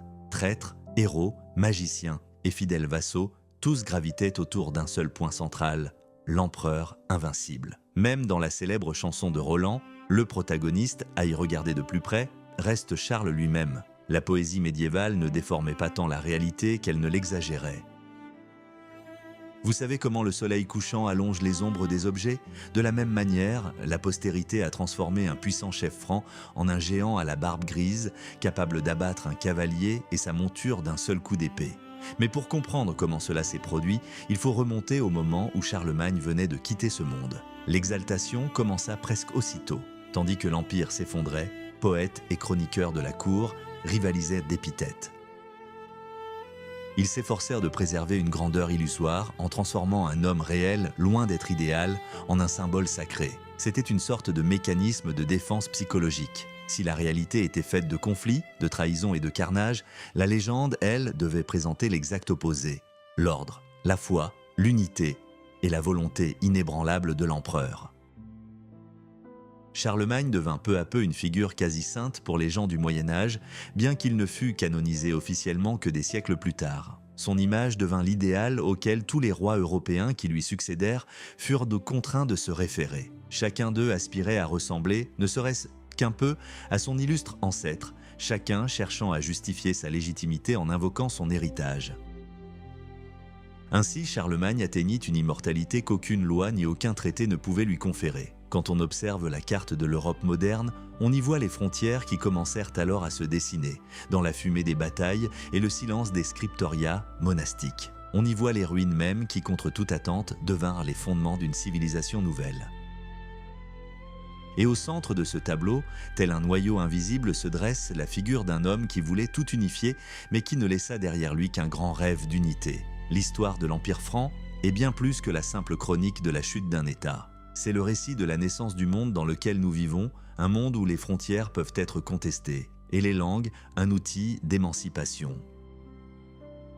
Charlemagne a bâti une maison sans en achever le toit, et ses successeurs ont commencé à arracher les planches du plancher pour construire leur propre cabane. Mais comme souvent dans l'histoire, c'est de ces ruines que sont nées les grandes nations européennes. Bien que l'Empire ne subsiste aujourd'hui que ruines et légendes, son influence se fait sentir dans chaque aspect de notre vie. Dans notre système de gouvernement, dans nos lois, dans nos universités, et même dans notre conception même de l'État. Nous sommes tous, d'une certaine manière, les enfants de cette époque où l'ancien monde s'est effondré et où le nouveau commençait à peine ses premiers pas hésitants. Et dans ce chaos, au milieu des trahisons et des guerres, Charlemagne est resté un phare qui éclaire encore le chemin des explorateurs et des rêveurs. En observant la rapidité avec laquelle les événements se sont déroulés après sa mort, une vérité simple s'impose: même les plus grands empires ne sont que des constructions éphémères, mais les idées qu'ils incarnent peuvent traverser les siècles. Et la légende de Charlemagne, l'empereur à la barbe grise, qui semblait immortel, en est à la meilleure preuve. Elle a perduré dans les cœurs alors même que les frontières s'effaçaient, que les langues se confondaient et que l'Europe elle-même était en quête d'une nouvelle identité. Ainsi, lorsque nous évoquons aujourd'hui l'héritage du passé, il nous faut nous souvenir que la légende, parfois, perdure bien plus longtemps que la réalité. Et c'est précisément cette légende forgée sur les cendres d'un empire qui a cimenté la culture européenne pendant des siècles, malgré les guerres. L'histoire de Charlemagne n'est pas qu'un simple récit du passé, c'est notre propre histoire, celle de notre devenir et de notre quête désespérée d'unité dans un monde qui semble voué à nous diviser. Ainsi se referme le chapitre consacré au grand colosse franc. Mais l'histoire de l'Europe ne s'arrête pas là. Elle ne fait que commencer avec de nouveaux noms, de nouveaux conflits et de nouvelles tentatives pour rassembler les fragments de ce qui fut jadis l'empire de Charlemagne, et dans chaque tentative, dans chaque élan d'unification de terres disparates, nous percevrons des échos de cette même époque, lointaine, une époque où tout était possible, où le destin d'un continent entier se jouait sur les champs de bataille et dans l'intimité des monastères. L'histoire continue et elle nous réserve toujours des surprises, parfois insoupçonnées. Le plus puissant, le divin, l'empereur de toute la chrétienté, plus la réalité s'aggravait, plus ses titres résonnaient avec force. Mais même dans ce chœur de louanges, d'étranges notes, presque dissonantes, se glissaient. Certains moines, dans leurs cellules, ne pouvaient de pardonner à Charles son autoritarisme, et plus curieusement encore, sa faiblesse pour les femmes. 5 épouses officielles, un flot incessant de concubines, de quoi troubler les fervents défenseurs de la stricte foi. Avec le temps, de sombres légendes virent même le jour, prétendant que Charles était encore tourmenté au purgatoire, expiant ses passions terrestres. Des rumeurs circulaient, évoquant des choses bien plus effrayantes. On murmurait que Roland, le plus grand héros de l'épopée, n'était pas simplement le neveu de l'empereur, mais le fruit de la liaison interdite de Charles avec sa propre sœur. Vint ensuite le Moyen Âge. Les Xe et XIe siècles furent une période de chaos total, de raids normands dévastateurs et de luttes féodales incessantes. Presque aucun document écrit ne subsiste de cette époque. L'histoire semblait retenir son souffle, craignant de se dévoiler dans ses ténèbres. Mais c'est dans ces ténèbres que se forgea une grande épopée. Lorsque les premières croisades éclatèrent à la fin du XIe siècle, les chants anciens se libérèrent et furent enfin couchés sur le parchemin. Ainsi naquit le geste royal. Dans ces nouveaux récits, les origines de Charles se transforment en une véritable épopée, où les faits bruts cèdent la place au drame. Selon la légende, son père, Pépin, faillit faire exécuter sa véritable épouse, Berthe, à cause des machinations d'un serviteur perfide. Le jeune Charles fut contraint de fuir en Espagne, de combattre les païens, de sauver le pape et, après de longues pérégrinations, de regagner son trône.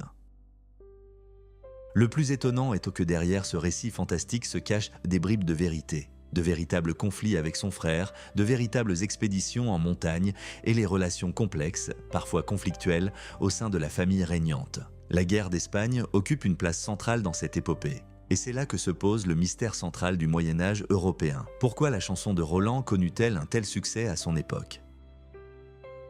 Dans l'histoire réelle, l'épisode du col de Roncevaux ne fut qu'une défaite mineure d'arrière-garde. Le chroniqueur Einhard mentionne la mort d'un certain Rotland, préfet de la Marche bretonne, en une seule phrase, et c'est tout. 3 siècles de silence, puis soudain une explosion de popularité. Roland devient une légende, un symbole de chevalerie, dont le nom résonne avant les batailles décisives.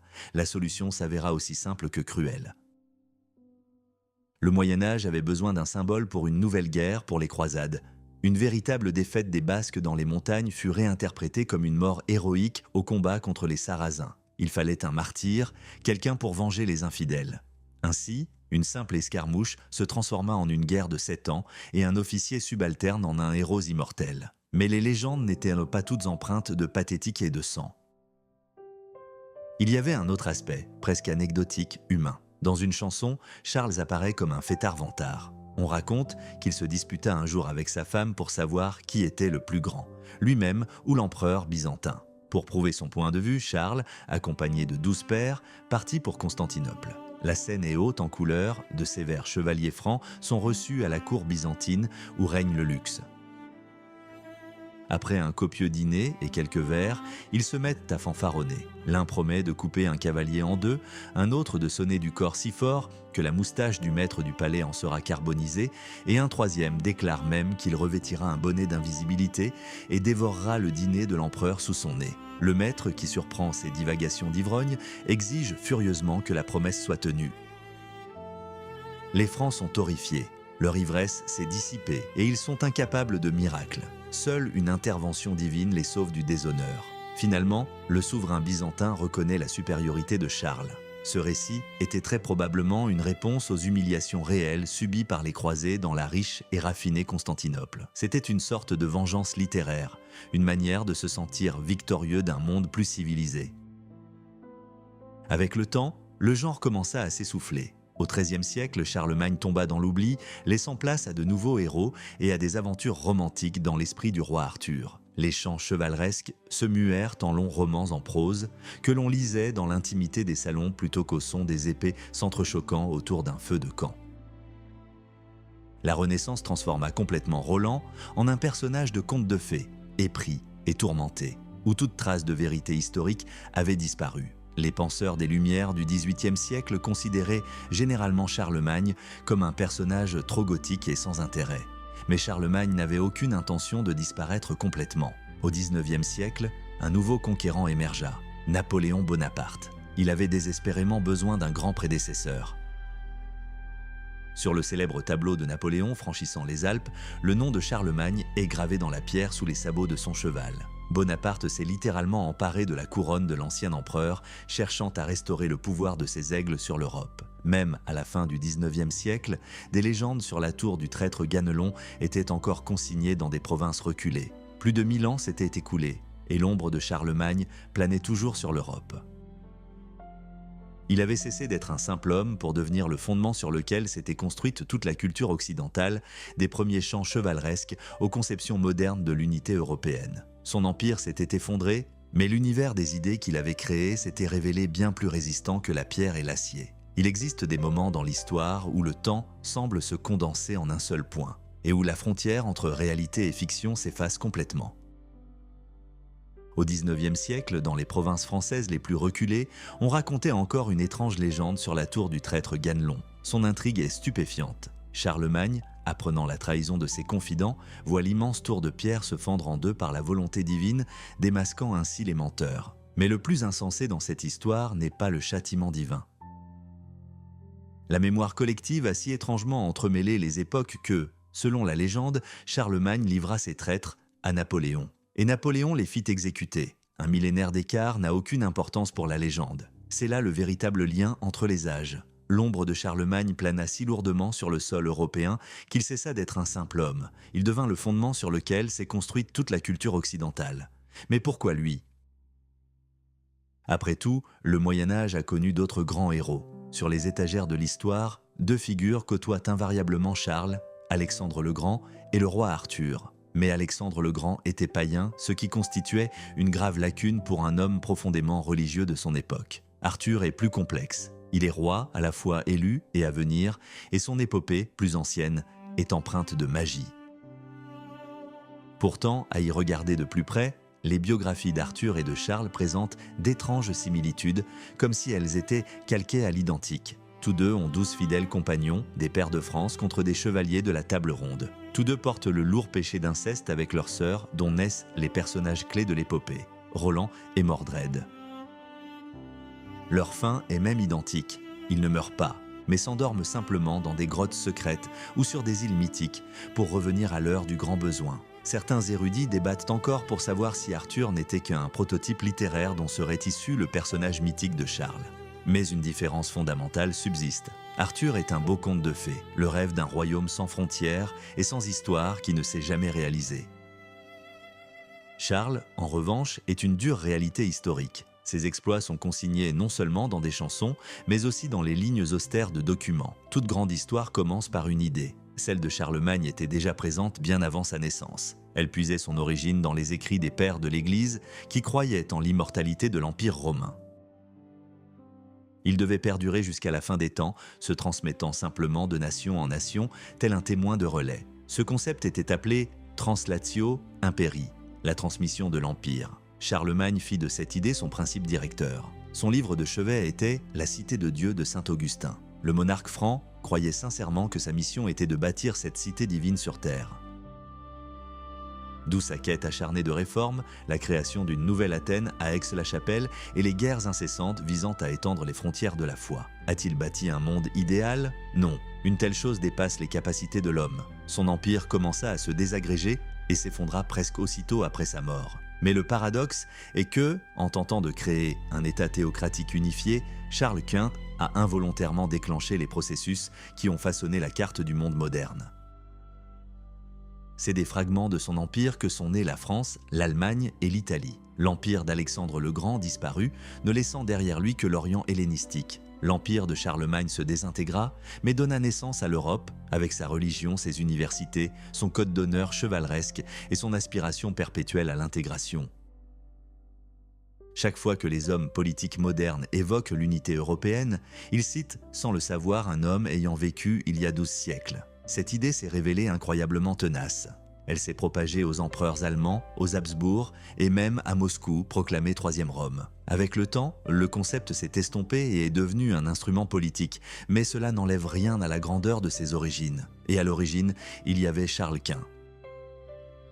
L'homme qui a transformé les mots en pierre et les rêves en civilisation. L'histoire de Karl est bien plus qu'une simple chronique de victoires et de défaites. C'est un miroir dans lequel nous nous contemplons encore. Nous y voyons nos ambitions, nos peurs et notre besoin éternel de héros capables de recoller les morceaux de la réalité. Karl s'est évanoui dans l'ombre des siècles, mais il a laissé derrière lui l'architecture de notre conscience. Et tant que nous continuerons à chercher une réponse à la question de ce que signifie faire partie d'un tout, il restera avec nous, un rappel que même l'idée la plus audacieuse peut survivre à son créateur si elle offre aux hommes l'espoir d'un avenir meilleur au-delà des limites de leur propre environnement. L'histoire ne s'arrête pas. Elle ne fait que changer de décor, mais les acteurs sur scène restent les mêmes. Et Karl, ce grand créateur de mythes et de frontières, est toujours là, en coulisses, observant nos efforts pour achever l'écriture de son histoire.